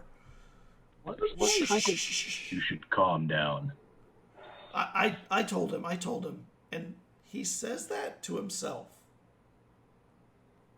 What kind of work are you doing for Jasmine? What is it that all of you are working on? Well, she asked us to work together with the others that are in us now. And I gotta say, whatever she did to put the other ones inside of us has made it very hard to concentrate. But when we do, the work can really improve. It's just for short spurts. When my talents combine with my other talent, with her talents. So you're saying there's more than one mind in this body? No. No, that. Shh. And one of the other ones goes, it's not the minds are in us. It's the souls of the dead ones that she shoved into us. So there'd be more than one in one body and we could combine our talents. To make... It's okay for them to know. They're trying to help us. They're probably going to bring us the metals and woods and paint and things that we need to do our work. No, quite honestly, I think I'd sooner cut off your hands so you could never do your work. Everyone just sort of goes, okay, No, he's messing with you. Veslov He's- chuckles. don't worry about him. Aslov chuckles. That was so funny, Aslov. What? For us to get you what you need, we need to know what it is that you need to build. So what is it that you guys are trying to make for Jasmine? We need to master our craft to the level of perfection. Which craft? What crafts are you working on? All of our combined crafts. Well, I was a blacksmith, and with the right metal. Well, she's a carpenter, and he actually points to another person for a change, and a deathsman, I believe, right? And that one nods its head. So whatever that. And that one's a carpenter and a painter. I have an ivory carver and a goldsmith. And we're just trying to make perfect art, achieving perfection in the execution of our skills, and then we will be assigned the final task when we achieve perfection. Well, I hate to break it to you, there is no longer a final task. It is done.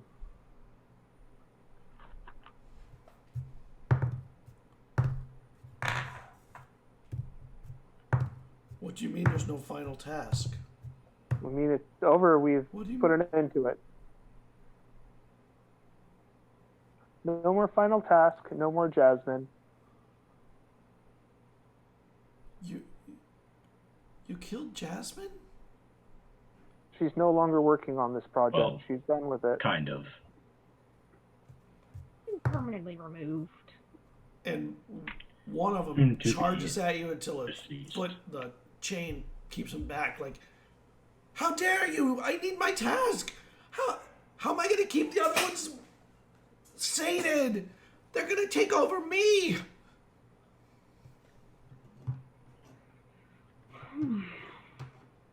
Resident, are you familiar with this magic at all? Would I be familiar with it? No. Never.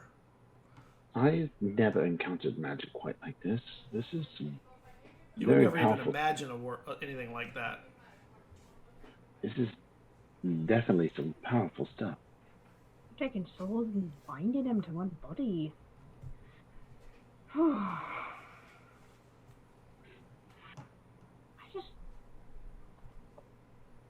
don't know why it's artists. Like, why do they have to achieve perfection to do this thing? Especially for a god of chaos, you figure he wouldn't be such a big fan of perfection. Right. And it has to, and it's artists who are create like a physical thing. It's not a dancer or I don't know, or a writer. It's people who make physical objects, or you know, we got a painter, we got a goldsmith, we got a carpenter, and A deathman? a deathman. There's a You say that, but in the letter, she spoke about a bard. right. She talked about me. I think she found a bard in the city that she was going to try to seduce. And well, I know she talked about you, but I believe she was speaking of another bard as well. Had seduced. Was playing with it. Yeah. Right. She'll go back to her notes on it. Yeah. There was a musician somewhere in the town that she was toying with for just for personal pleasure, not to put into the art. I think she was just messing with him. I mean, she did write quite a lot about how she enjoyed essentially just messing with people and their docile state. Well, I think that was just a bit of a side project for her. Well, I really don't know what we can do for these people. I don't either. Bring us the materials so we can work. Are you trying to make a mask or something else? Well, I don't know what we're gonna make in the end. We're just trying to master our crafts to the level of we can make something perfect, no flaws in it at all. It would not be enchant worthy if it wasn't perfect. Well, I'm very happy that you weren't very talented. Otherwise, we could be in all serious trouble. But there's no more task. Your duty is done, and if you don't understand that, I'll get a physician to permanently mangle your hands.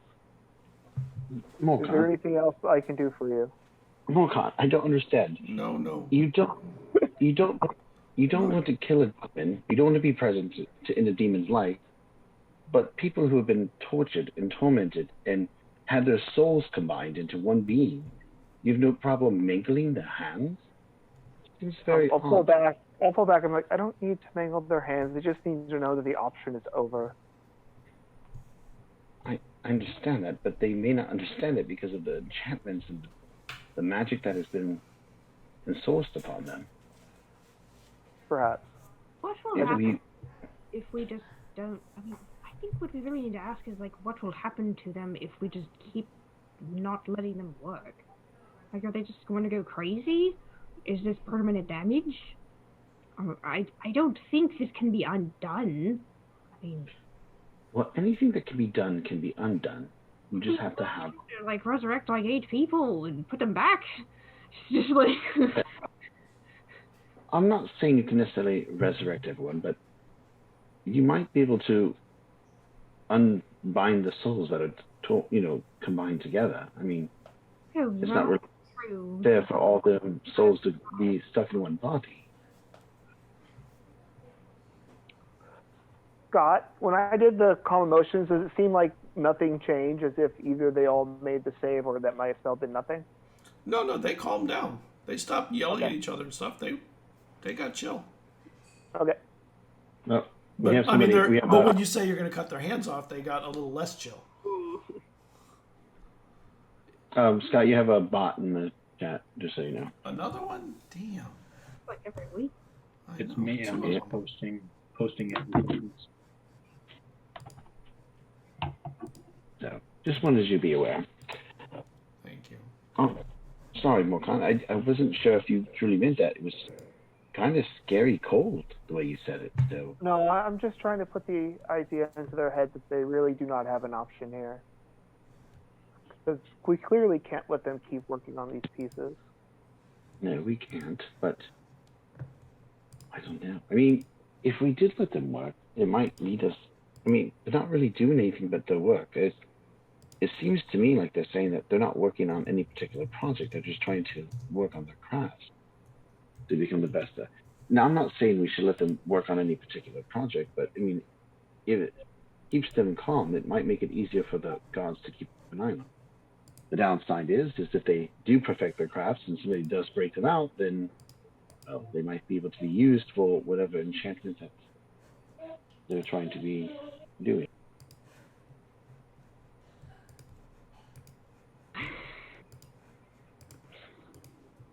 Sorry, my kids got him in a room. Threw me off.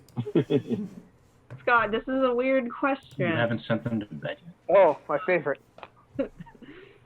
So, as a worshiper of Quiel, and someone who would be a practitioner of, like, mind-altering plants, would I know of, like, essentially a substitute for weed so we can just keep them drugged and chill? Yes. You could Scott had already definitely- thought of this. You could definitely do that. Hey, hit me Can up I at name the IRL. plant? Can I just say chillweed or something? Sure. Oh, Chill. Whatever you weed. want it to be. Or well, like bloodroot or something. Make it cool. make it cool. Do you want to name it? I want to name it. Yeah, do you want to name it? Maximus Chilium. So the Chilio plant. Liam plant. Well, Chilio. this That's a is good name, bit actually. Orthodox, but I'm as a worshipper of quail, I know a bit about there's a plant in mind that might be able to be helpful called Chilium, also known as Maximum Chilius, if you're into the scientific term. All we have to do is get a lot of it, light it on fire, and let the smoke go around. They should be pretty relaxed and, like, you know, sort of like melting onto a couch relaxed, if anyone has ever done any of that. She looks sideways. Does Marquant know about this plant? No, but you know that there are other Okay. This is the religious. stoner episode. I mean, the mists that you use sometimes during the festivals can have mild hallucinogenic effects, but you know that you use very tiny amounts. So larger amounts, maybe a little different. I feel like, I'm I trying feel to like think about Vezran- I What is feel like S12 going to be high? I feel like Vezran would have partaken at some point. You know, So where can we find this Chilio plant? It's a root. It's a root. Oh, root. Would it be in the market, or would I need to go in the forest and You get need it? to go into the woods to get it. We'd have to go into the woods to get it, but I could find it. Very familiar with it. Would I be familiar with this at all? No. Okay. Scott. Like I said, I feel like Vezran might be just because of the high life that he's lived, literally high life. You might be familiar with from the festivals, having experienced You just weren't know where to these find it. things, right? You wouldn't know how to make it or where to get it. You would know that, the priests control it and they prepare it, and then the Chilium root that Caradwin knows about, you wouldn't know about. She learned that from an experience in her life that taught her about it. Yeah. Sounds good. I don't think I know the root, but I would know of the final form. You just want to know, does Vesper party? Veteran parties. Yeah, he's probably All right. had something in the same strain, but not the exact same plant. Yeah. The D&D quest to go find weed. Let's go. Yeah. I mean, it was bound to happen at some point. Yeah. It's worth investing in. I think we should do that. Maybe we can find a little bit extra, Dwin. I mean, for Eslov, of course. Oh yeah, of course. But, I mean, it's all about experience and things. Tesla looks confused, Oh, it's as usual. Well, is there anywhere nearby where you think we could get some? oh well, yeah. Well, just gotta check the forest. It's a root plant. You gotta have to dig a little bit for it. But I'd imagine I would know a place. Yeah, you would know you would know several places. It's not an uncommon plant. You're But if- very familiar on exactly where this plant is right now. So exactly You have a crop. right There's over a crop the right outside the city. Erdogan Stoner confirmed. That was funny. There was a comment in chat that was pretty funny. A furball druid named Chong introduced Gwen's clan. That's so funny. Lead the way. All right. But before we do that, shouldn't we look for that wizard in the city? Or do we want to address this quest? I mean, I don't think it would hurt to check up on him. And they're not going anywhere, but I'll let the captain of the guard know we're going to go look for an herb that may help them. And that's exactly how I will phrase it. There may be an Okay. herb that can help them. We'll be right back with it. Oh, great. Thank you for at least calming them down for the little bit of time you did. It's not going to be much longer in my concentration breaks before they're Yeah. right back to the way they were. And the screaming just rises up like a cacophony in the cells, and the guards all roll their eyes. Please hurry back. Of course. well, maybe we should go straight to the forest. Yes, He did Here say we- he was going to be in town for a while anyway, so. Till the snow's gone. He's got to take a boat out, the wizard. Yeah. I don't think the snow is going to melt anytime soon, so. No. Let's go to the forest. We'll make it easy, and you head out to the forest. It takes you about a day to get to where you need to get, and there are some plants in there that you recognize and are able to dig out the roots. You have to keep it fairly fresh, so rather than cut them, you have to bring the actual root and then prepare it while you're at the station. Okay, yeah. So, And you like, get back. yeah, so. Imagine she'd just, like, get a stick and kind of, like, dig it out and show them, like, this is some Chilean root. To them, it looks like a grass that they've seen, and like all the other grasses, probably.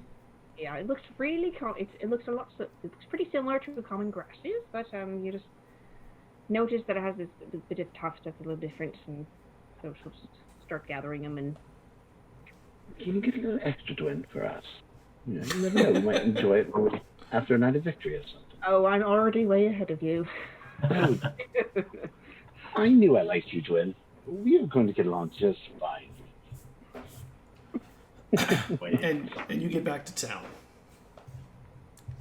And the way you prepare it is you make a tea. Right, so let's get a tea boiling. You'll prepare the tea, bring it out. I'm not sure how we're going to convince them to drink this, but if they do, they should relax. Tell them Jasmine sent it so that way they could prepare for the art. We just told them If that they don't, art was over. well, we'll just say Jasmine sent it to them as a gift. If they don't want to take it, offer it to them. If they don't, then we say Jasmine requested that they drink it. Okay, so I'll bring it over. Okay, Oh, you're back, all of you. Good, good. we have this tea prepared. Oh, Am I talking to the captain or them? them. We have this tea prepared. It's a gift from Jasmine. If you're interested in having it. I will totally drink. I am so thirsty in here. They never give us anything but water. Well, you'll be getting a lot of this from now on. We've been pulling some strings trying to make it, mighty a bit more comfortable for you. So here you go. Just careful, it's a bit hot. Ooh, it is hot, but it's tasty. You could use a little honey. Well, I'll see if we can get some honey in here. Do I still have any honey left with me? Oh yeah, you do have honey. Yeah. I'll offer like a little packet. Oh, honey that I thank have. goodness. It's a little bitter without. Thank you, thank you. Of course. Didn't you have an axe before? Shut up. Leave him alone. He looks down to the ground to his feet, taps them together. Oh, well, he's having a new one made. And they drink, and within about 15 or 20 minutes, their yelling starts to come down. Their anger seems to be sated, and they Chillax, bro.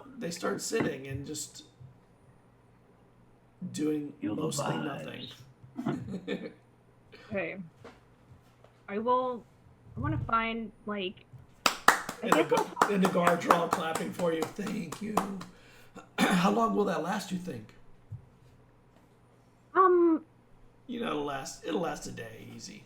It should do about a day, and I'll pull out, like, I imagine we didn't use all of it, but I'll pull out, like, one of the roots that I didn't use. Like, this is the root that we used. The Chilean is like mega weeda.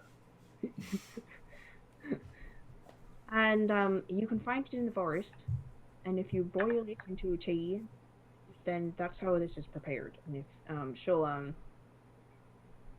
describe like what it looks like and where they can find it. So the first people in town who carry this illicit drug are the cops. Yes. So you'll have to prepare enough for them every day. We have some, and I'll give them like 2/3 of what we got. Okay. That should keep them relaxed for a while. That's good. Well, It's a really strong nose, so I wouldn't recommend having any of your men drink it while they're on duty. no, they will not be drinking it at all. And they looks back, and they're all like, "No." And one of them's like, And I'll lean over to the captain and say, "But it makes a great icebreaker at a party." and he winks at you. The Chilean epidemic 20 years later. People are taking straight Chilean extract. All started here. Yep. Yes. And Funny. you make the guards happy. What are you doing now? Really happy. Well, you make them. The guards are happy. The prisoners are really happy. All right. Now that they've calmed down, shall we head to meet with her boss and figure out what he knows? Did we want to stop by the inn and talk to the wizard guy? Or do we just want to keep going forward to find Halbelmies? I don't know what we could gain from talking to him, to be honest with you. I just want to see if perhaps he might, I don't know, just see if we pick up any detection that he might be connected to her. He's using a disguise. In the very least, I want to see if he has access to an arcane lock spell that perhaps I can get. That way to help secure that door if they haven't finished doing the wall. It won't take a lot of time. So, see what sort of spells will be willing to offer up for us.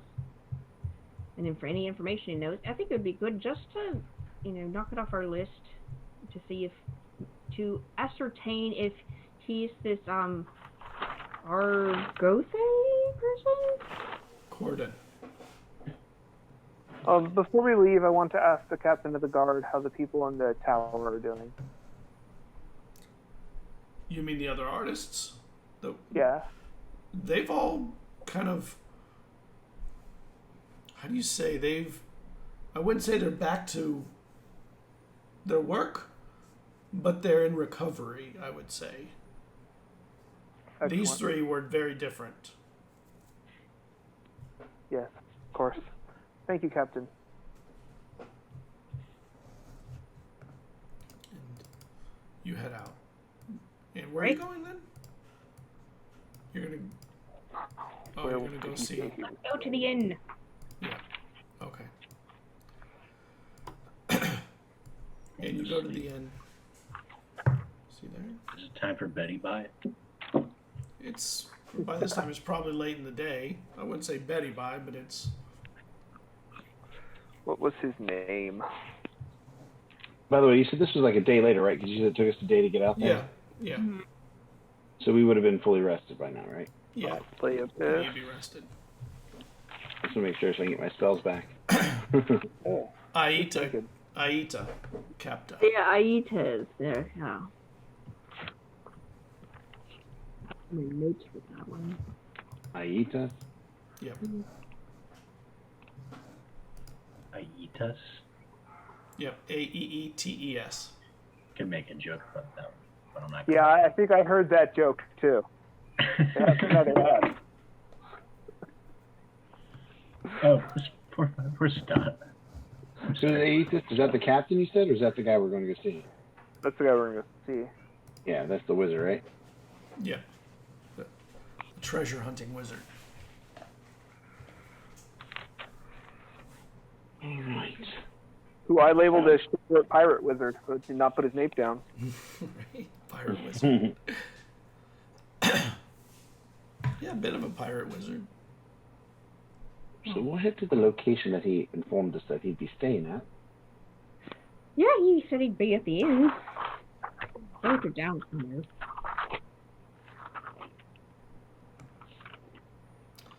Okay. So you get to the inn, and it's a Breeze. more what? It's in the Breeze Inn or whatever. Breeze Inn. Yeah. It's a fairly expensive one, and when you get in, it's not like the other inns you normally stay in. It has an actual lobby before going in, and there's a desk clerk. May I help you? Yes, Yes. Go ahead. Go ahead, Morkan, please. We're here to speak to Aitis. One moment. And he calls somebody over. Go inform Itis that he has 3 guests. What are your names? Sorry, 4 guests. Slow. Aslov. Wendy. Wendy. Oh wait, were we supposed to get things? Oh, Ren. You doesn't know Ren is here. Ray and Morcott Van Amstel. Morkan van Amstel. And the person who is standing there heads back, and the desk clerk says, "You can have a seat. If he's available, he'll be out in a moment." And there's like fancy seats there.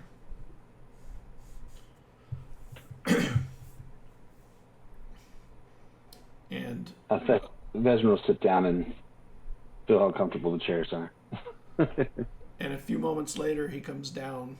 You see him come into here. Oh, my friends! Come, let them in, please. Please. Can you make sure that we get some Valetian brandy, please? And come, sit, have a drink. How was the ice fishing? And he brings you into there's like a little restaurant-y area in here with food and drinks arrive soon after. He's talking to me. Yes. It was immaculate. I don't think he would actually know that word. I was surprised too. Yeah, that would be a big word. It was. You can't think of any big words. It was very good for him. It was good. You caught a lot of fish then, or at least a good sized one. Enough for a day's feeding. And did your friend Vesrin here? Did he catch any? Well, I look over at Vezrin with a grin. Oh, I caught the biggest fish you could imagine. Don't No, lie. not really. Not really. I was too busy looking at those coins. I let Eslov do his thing. I was watching and learning this time. And the other two of you were in the town, and I had run into you. So the four of you are together. Finally, all in one place. We're a bit of a group, yeah. Hi. I hope you like brandy. It's from Valai, which is, they make the best brandy.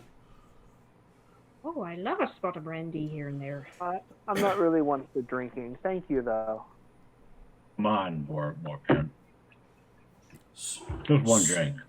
So what brings you here to catch up with me? Is it to talk of stories and adventure? No. And he looks at you, Vesper, and he goes, "Did you find me the unicorn that I have never seen?" No, I have gone with nowhere near that. But what I am curious, you are a wizard like myself, yes? Yes. Do you have any access to any spells like Arcane Lock or anything like that? You wish to lock a door or a chest or something? Yes. I can help you with that. Well, how much would it cost to be able to copy that spell into my own book? Oh. That's... I don't know about that.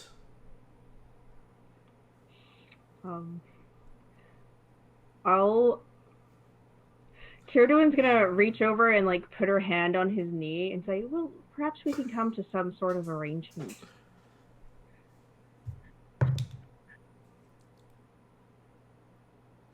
And his eyes go from Vesrin to Caradwin. I'll tell you what. I'll write it out onto a scroll for you. Would that suffice? Yes, of course. I would rather not show my entire body of knowledge. No, and I wouldn't ask you to do that. You could stand over me if we were going to do it that way. You could just stand over me and ensure I stayed on that page. But yes, I'm fine with the scroll as well. And we, of course, are going to need to enjoy some dancing this evening. Right. And and he looks back at you, Caradwin. Right? You'll dance with me, won't you? Of course. I love a good dancer. Are the rest of you good dancers, or at least dancers? I am horrific. Excellent. You will be taught. I know my way around the room. And Eslov? Surely they dance in the wilderness up north, don't they? Quite a bit. So excellent. I have never seen the dance of the dragonborns from the wastes. I'm very excited about that, actually. More so than I thought I would be when I thought we were just going to be making a scroll. It's different from what you're used to. I hope so. I would want nothing but different than what I'm used to. I've experienced all the things that I'm used to. So we have one that will be taught and one that will be teaching us how to do their dance. The rest of you are game to learn to dance like the Dragonborn of the Blue Wastes, right? I'd be interested in seeing the Dragonborn dances. I'm all about learning about different cultures. So, Eslov, what kind of music do the Dragonborn play to dance to? He told me that they use drums a lot. I imagine it's different than my Bodhran, but I can drum something out. He's eating cookies. Well, while he's talking about the stuff, I just want to get a general sense. Like, does he seem like, I don't know, like a fellow, like, I don't know, like he's up to something. Like, I don't know, he seems very interested in us, and we met him once, and all of a sudden we're his friends, and he wants to treat us to drinks, which is odd. Somebody I met just once came to my hotel. I wouldn't be like, come on in, let's have drinks. We're like, what's up? What do you need first? Before It could be that, or it could be that you've become paranoid and suspicious. Could be. But It could be Vezran either is a paranoid person. So do you want to make an insight check? Is that what you're asking? We use many drums and woodwind instruments. 16. 15 or 16? What did you say? 16. 1 6. Sorry. He seems very, very friendly, maybe a little over friendly, but he was kind of over friendly the other day too. And he seems to have taken a little bit of a liking to Carradwin. He keeps like looking at her and talking to her a little more directly than some of the rest of you. He comes back to you, but yeah. you know. All right. I'll see what Dwin does with this interest in her, and I'll just stay quiet. Now, I have a few errands that I need to run today. So when do you need this scroll prepared? Do you need it today, or would be tomorrow? Would tomorrow suffice after our evening? It would have been best if it was today. Okay, then let's finish our drinks, and I'll go prepare the scroll. Perhaps we could run your errands for you. Since you're doing us there. You're trying to find out about my treasure hunting business, aren't you? Oh, You've got a cunning mind. Now I understand why you're wealthy. Well, actually, I was just trying to do you a favor since you were doing me a solid, but I didn't realize your daily tasks were involving your treasure hunting business. It's not, but if you'd like to, you can meet there's a taxidermist, or actually a deathsman that does taxidermy, that I've invited to come from Raisa because I have a bear I wish to have stuffed. Scott, did you hear my response to the... No, what'd you say? You said we mostly use drums and woodwind instruments. Oh, yeah, he heard that. He goes, and he thought about it for a minute. He didn't respond, but it was obvious he was thinking about that. There's a musician that I might be able to get to come out of retirement for a bit, who plays some kind of percussion. I don't remember the name of it. I think he's accompanied by someone who, what is that instrument called? I'm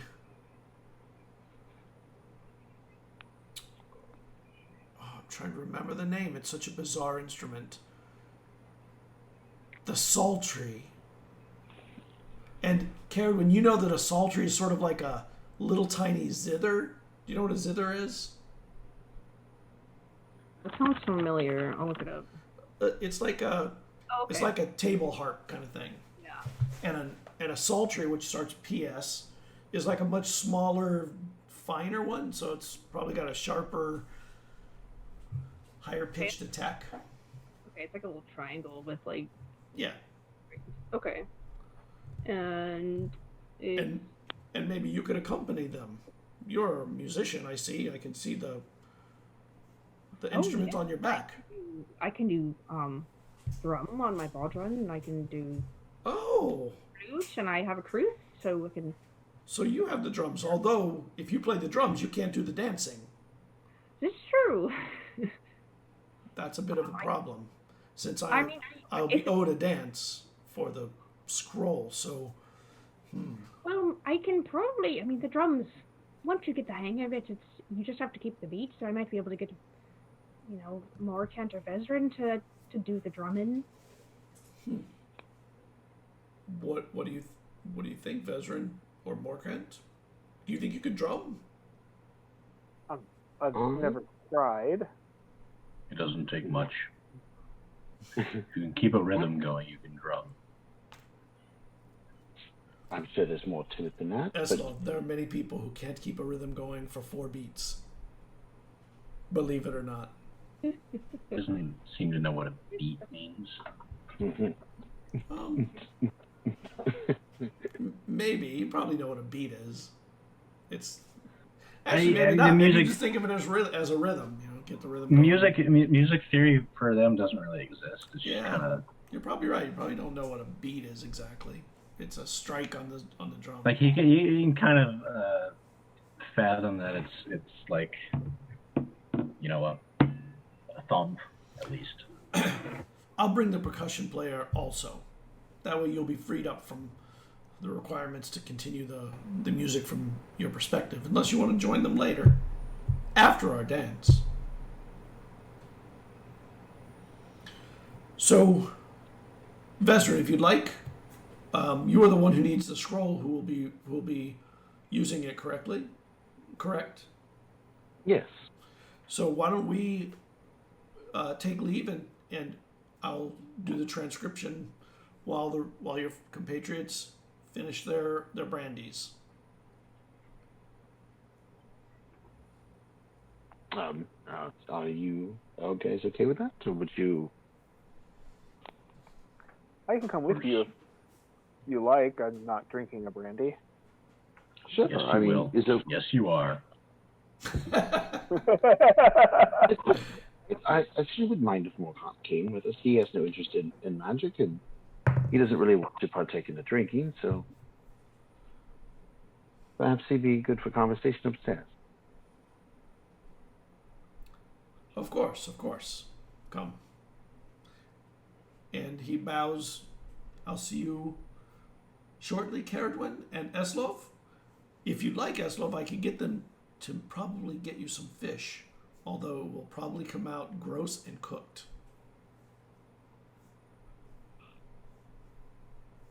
Your call. He agrees. Sure. Food is food. Even if it's not Come. good.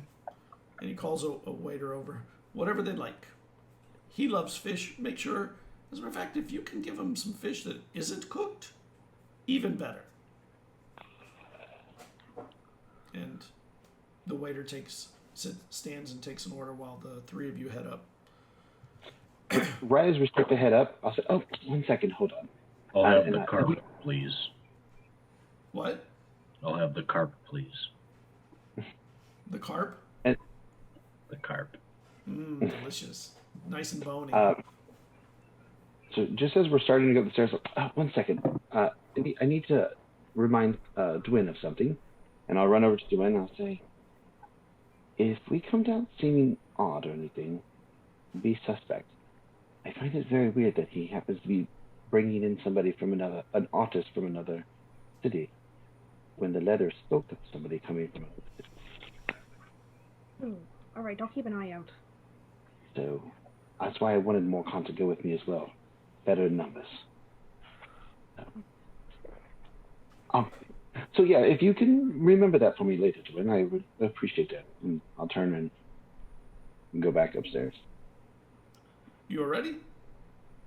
Yes. Please lead the way. And he heads up. You go up the stairs, and there's a walkway around the restaurant that has doors, and he goes to one of them, and when you go in, there's it's a lot bigger of a room than most of the little inns you've seen in the area. Obviously, it costs more money. It has really pretty painted walls. The bed is very big. there's a table and over on one side on one wall that has that has parchment and ink and quills. There's a big chest in here, and there's also in a huge box with snow, a black bear, a dead black bear. I gotta get this thing dealt with before it starts to smell, you know. But I heard that this Desmond is quite excellent, so we'll give him the test. Is this what you plan on doing with the unicorn when you find it? Oh, a unicorn? I don't actually think I'll ever see a unicorn. I don't even know if they exist anymore.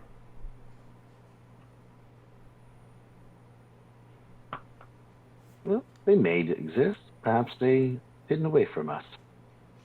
Perhaps. Lovely creatures. I would love to see one.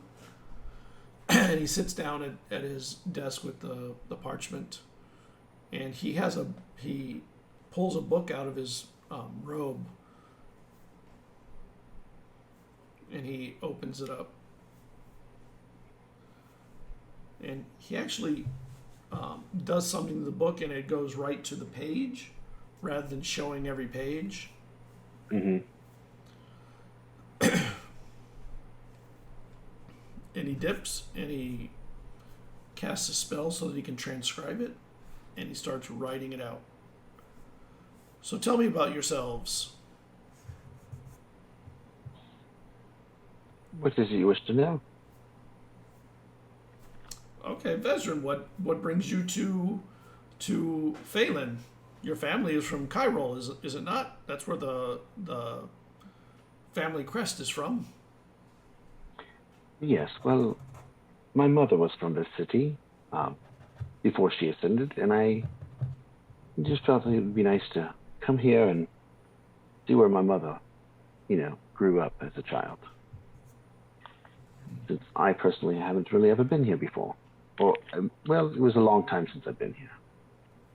So. And what about you, Morkent? There's not much to say about me. I work over at the Soul. Yes. How do you enjoy it?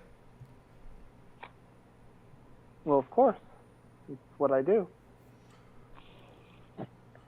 The Soul is a very old building, isn't it? It looks like it was made a long time ago. The stonework there, that's not the modern stonework I see in the rest of this town, in the rest of Phelan. No, most of the city was built around the naming stone and the Soul itself. Why? Okay, I have a question about that. Why do they call it, and he stops writing, why do they call it a naming stone in the first place? Because they believe the words written on it are the name of the city. Wait, what words? You can't see them. It has to be felt. Oh. That's interesting. So the name on it would say Phelan for here, and Cairo for Cairo, and Or however it's said in the language of the gods. Oh, the language of the gods.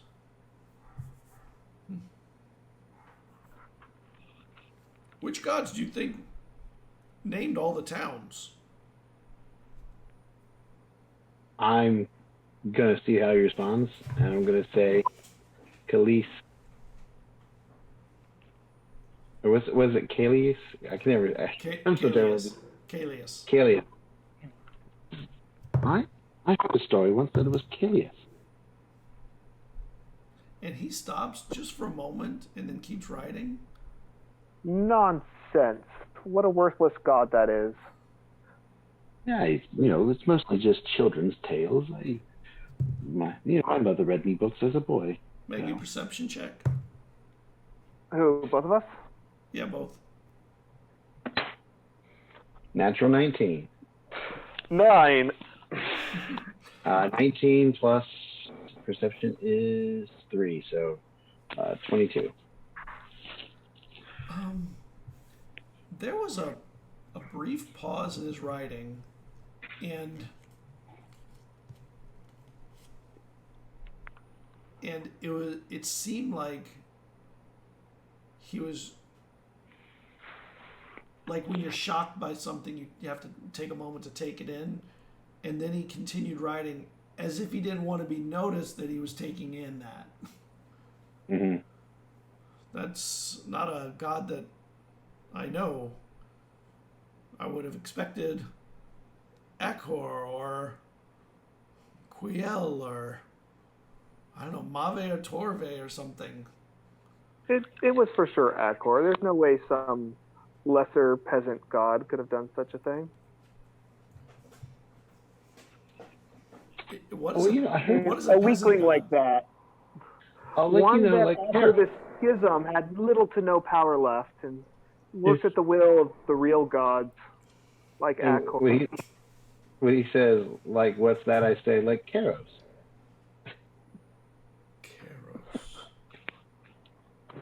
Another fine example. I have a feeling you two are jesting at my at my lack of understanding. Just Karos is like the petty slave of, how do you say, Zecurus?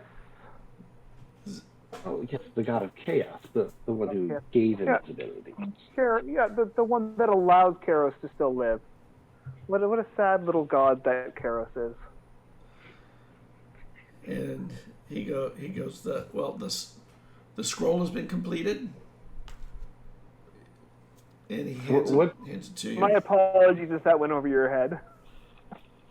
This whole discussion oddly has gone over my head, and that is a very rare thing to have happen to me.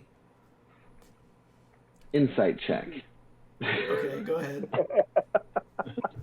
I want to see if you... I want in on this too. Okay, go ahead. Yeah, please. I hope you do better than me. I I got 19. I rolled a natural 8, so yeah. 19. With the 19, you think that he's probably playing in agreement? And he hands you the scroll.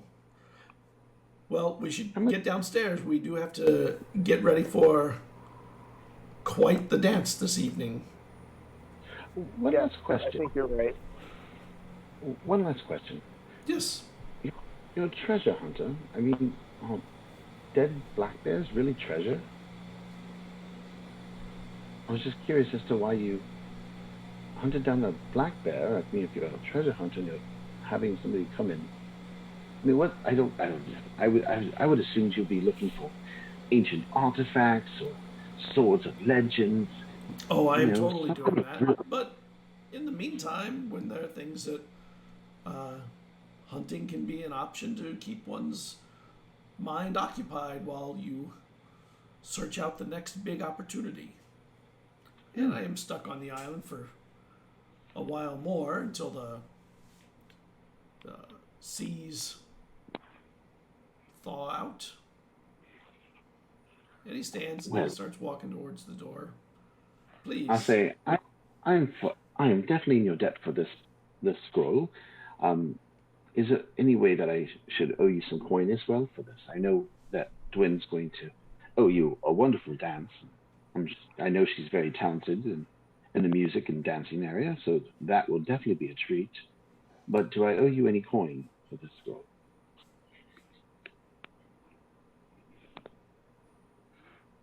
Depending on the dance, I'll adjust the amount owed.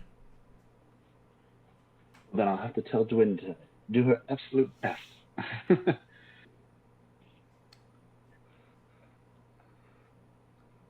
And he opens the door. After you, gentlemen. Of course. Morgan? Yeah, lovely speaking with you. Wow, Morkan and Vezran are on the same page on this one. That's I love true. it. That never happened. Unheard That of. was great. That was so good. Yeah. It was. It felt good, too. And you see them coming downstairs. The food has been brought out, and you're enjoying the meal that you were brought, and it's delicious, really Eslov excellent. is stuffing his face as usual, drinking a lot, eating a lot. Yeah, Carolyn's just like, she's been like sipping at one cup. Okay. And just like enjoying it, like, very smooth, nice brandy, very good. And they come down. Well, the deed is done. And we have a dance this evening. I have to get my friend to make sure that we have percussion. And I have to meet the Deathman. He's got to take care of this beast in my room. Your friends saw this beast. It was a goodly sized bear. Oh. Is there anything else that you need from me before I bid you adieu and go take care of my errands? You, of course, can stay and enjoy if you'd like more food. The rest of you, Morkant, Vesrin, you can definitely eat and enjoy some more brandy.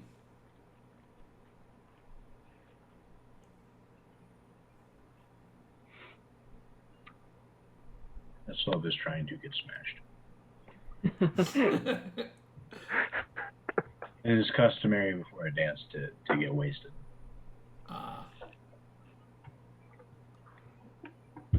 Well, do we have any errands ourselves? What? Do we have any errands ourselves? Besides this, I mean, it sounds like we're just gonna have to kill time while this dude's doing errands. I think we should go back to the Soul and take care of some things there. Yeah, Back on probably a good the idea. room. It's good to check on the progress of things there to see if they need any help. A lot of people, a lot of things. On the way there, I just want to talk to everyone and be like, isn't it kind of weird that he's grabbing a taxidermist, or a deathman that we met that had a big sign that was the sign of Karos here, as well as that he's also bringing in a bard, and we know that there's a bard that's been corrupted. I'm not alone in this thought, am I? No, I was thinking the same yeah. thing. Not to mention the letter that she had sent out spoke of them bringing more artists to hear from, I think. But not until the right. spring. But this could be the first. I mean, he said to test the Deathman. It wasn't like, oh, he hired the Deathman to do it. He said he was bringing the Deathman here for a test. I Does thought that that was very look odd. legitimate enough, or does it look like there's something more to it? Before I open the scroll, I would suggest the three of you stand back in case it's a trap. I'm the only one that will be affected by it. I'm just going to put my hand on and be like, stay safe and give you a little guidance. Oh, and before I do this, Morkant, what you and I did up there was marvelous. I enjoyed it thoroughly. So if those are my last words, I want you to know that. I really wish those weren't your last words, but thank you. Carolyn just sort of raises an eyebrow. I'll open the scroll. Eslov is too busy eating. I was reading them the whole time. I'll open the scroll to see if it is legit. And when you look at the scroll and read it, it is legit. That was legitness. It appears to be legit. Well, Legit. if you believe it will work, then we'll use it. Otherwise, like, I have some reservations about it myself until we know if he's on the up and up. But if you believe it'll work. I would like to try to transcribe it over to my spellbook so that way I have it permanently. All right, let's head back to the Soul, and we can sort of keep an eye on the progress of the new role. You can transcribe stuff and occupy ourselves some other way too. Yeah, and as we're walking, I'll recount to Eslov and Dwin of our conversation upstairs about and how I even noticed how he was writing when I said the horned goddess's name. He paused like he was surprised, and then he tried to continue like he wasn't surprised. So we seem to have caught him off guard. And then he acted like he didn't know anything about it, but I don't know. Morcom, what are your thoughts on that? Did he seem like he was just playing along, or do you think he knew more than what he was suggesting? It was quite hard to tell. I definitely feel like he was playing and agreeing with us. But it definitely, for a man who seems to know so much, for that topic to not pique his interest at all was kind of weird, I would say. Yes, very odd indeed. And see, everybody thinks I'm just a crazy person who's just, thinking everybody's out to get him. But I'm telling you, I personally, at this moment, do feel like there is something off with this gentleman. There certainly is something off about him. Like, why? I mean,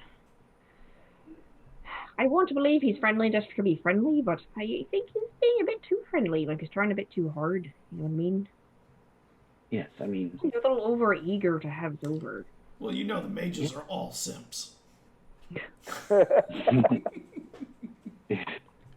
I found it odd how... I don't think you're allowed to say that anymore on this platform, Scott. Be careful. You can't say that word. But to say... You're right. I think you're right. The slur now, apparently. Oh. Too naughty. Oh, really? Interesting. Good to know. Yeah, I too felt he was way too welcoming. I mean, he met each of us once before this, and all of a sudden we were best friends. Let me buy them food and drinks, and I mean, I just thought all wizards were like that. No. And the fact that he was so willing to give me a scroll so easily,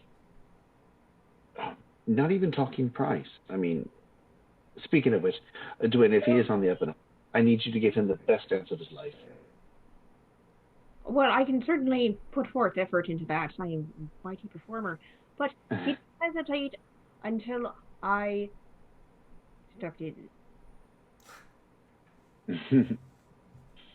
And I don't mean to toot my own horn, but it could be that he's just genuinely interested in me, or he saw that as an opportunity to get to us.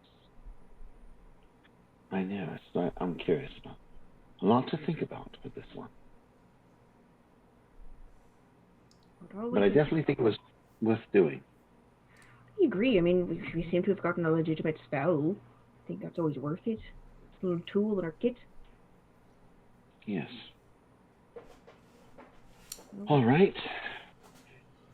So, Monfont, let's go back to the store and check on the progress. If there's still time for me to secure the door, I'd like to put the spell in my book and then lock the door. Yeah, you'll be able to do it. All right. Before having to go out dancing. And on your way, you see that the blacksmith is coming up with his axe for Eslov. Yeah. Mr. Eslov. He turns to look. I have your axe ready. Etta asked me to bring it to you. She said that you might be very occupied, so I should bring it. Finish it. You said it would take a few days. Well, it's been A couple days later. It's been a couple days. We went and got the root and came back. How does it look? It looks good. It doesn't look as good as the one you had, or it doesn't feel as good, but it feels like it would work perfectly well. I imagine the axe head is a bit different. It's not a bearded axe, is it?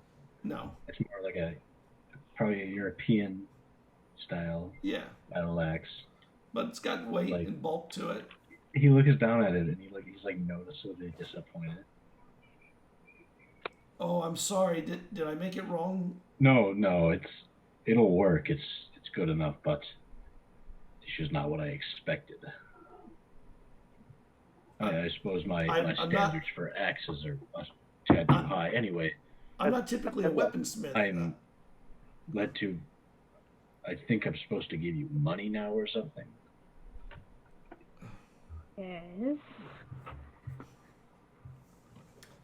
So how many of these things do I give you? These things. Hold on.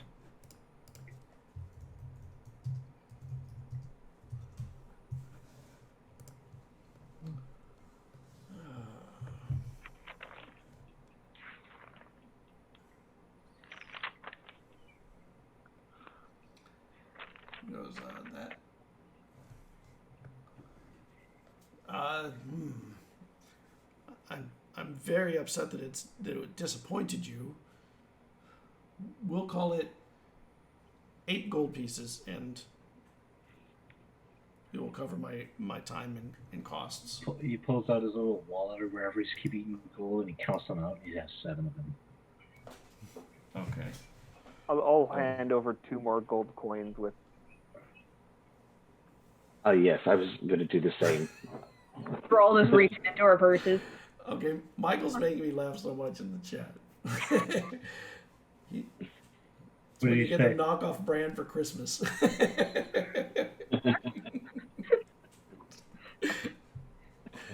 That was really funny.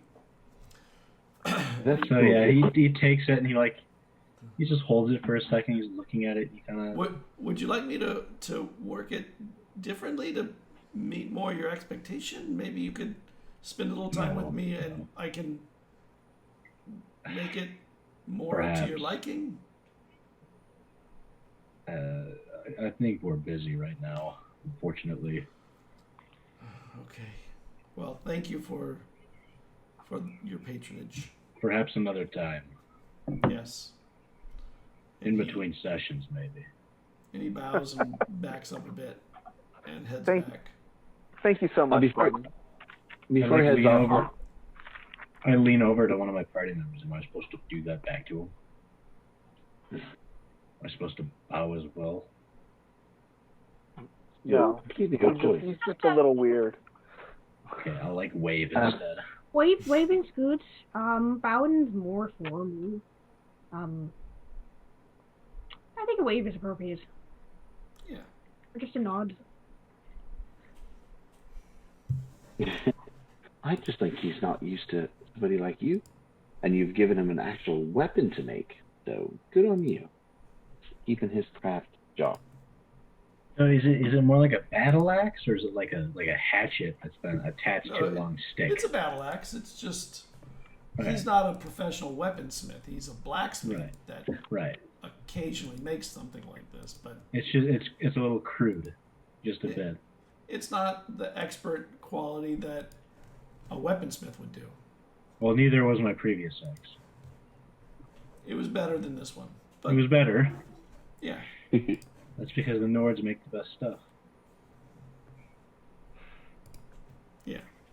Nice. Well, if you ever want to come back and have him redo it, I can help you draw something. Given some. That would be best, I from- think. We should wait another time. You can find a weaponsmith somewhere. Yes. Craftsmen are getting better. Yeah. Well, I'm sure, as Eslov's saying, he's ready to move forward, and he has a handy axe. May not be as good as his original, but I get the impression that our friend here wants to move forward and forget this whole axe ordeal. And you head into the soul. And where are you going to do the transcription? In Morkant's room or something, or Library with Divey. library? Yeah. Well, there's a scriptorium too, where they would transcribe books. That'd probably be Probably better. the scriptorium will suit just fine. And you head in, and you go do your thing. I think Caradwin and Morkant were going to go check on the progress, right? And Eslov, we're going to go check on the progress of the door of the wall. Eslov was going to get wasted, I believe. Oh, well, yeah, he is going to get wasted. He was going to do that at the tavern. Oh. Yeah. He How's he hold his liquor so far? he's pretty good at holding his liquor, but once he gets going, he definitely goes overboard. It's his modus operandi. I can hold my liquor, just keep it coming. Eventually, I won't, kind of thing. Then hold it while it's in the cup. After that, And you No get down guarantees. and you see people working on covering over the door, and they have these things in their ears that are like cotton, and then like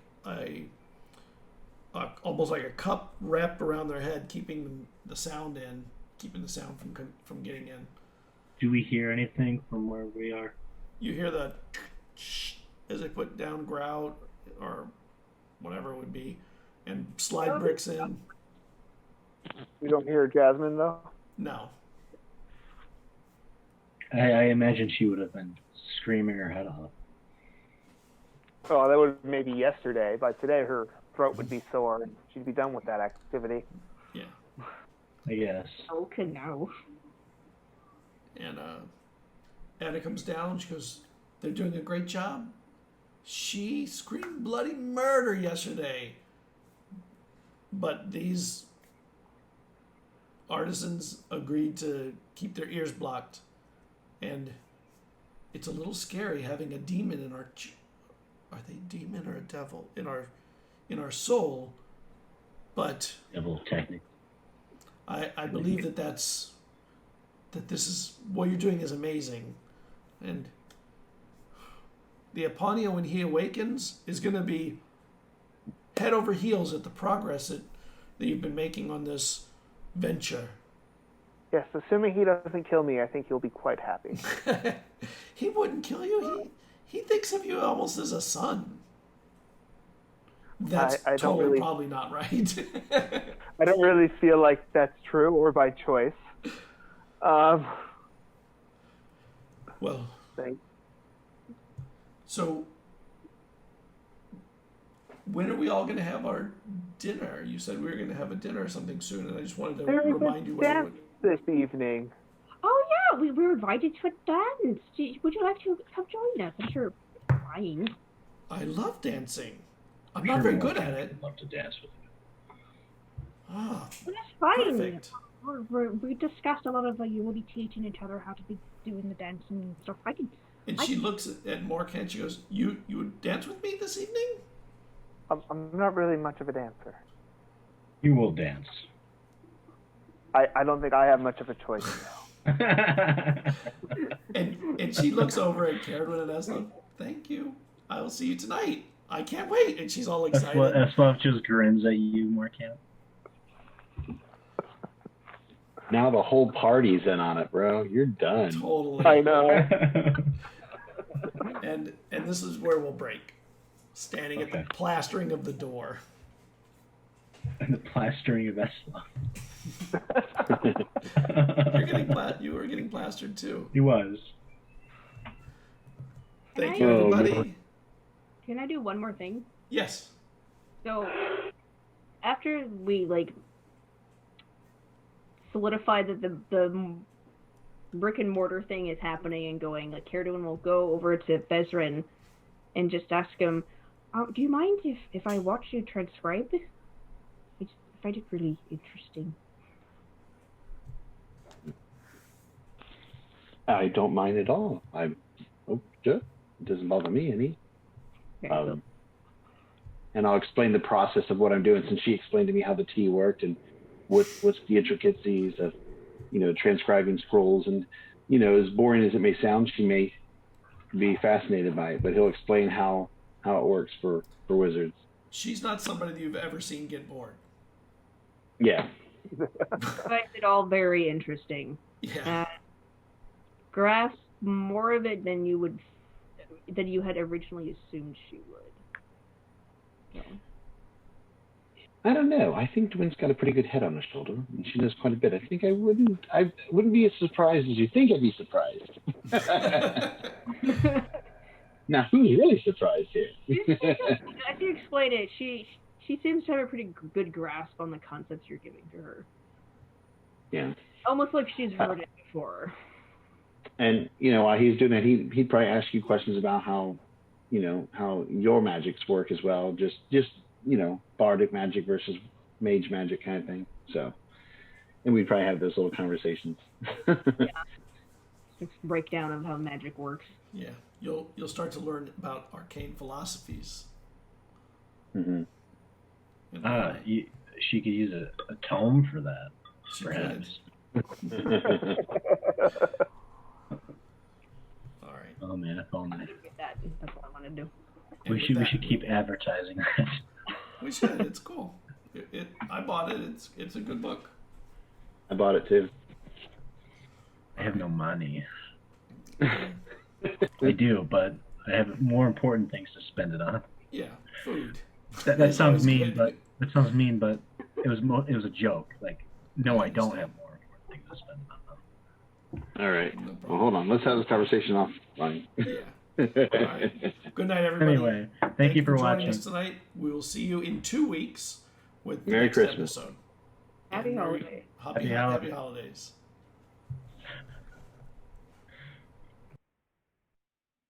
I'm a Merry Christmas kind of guy.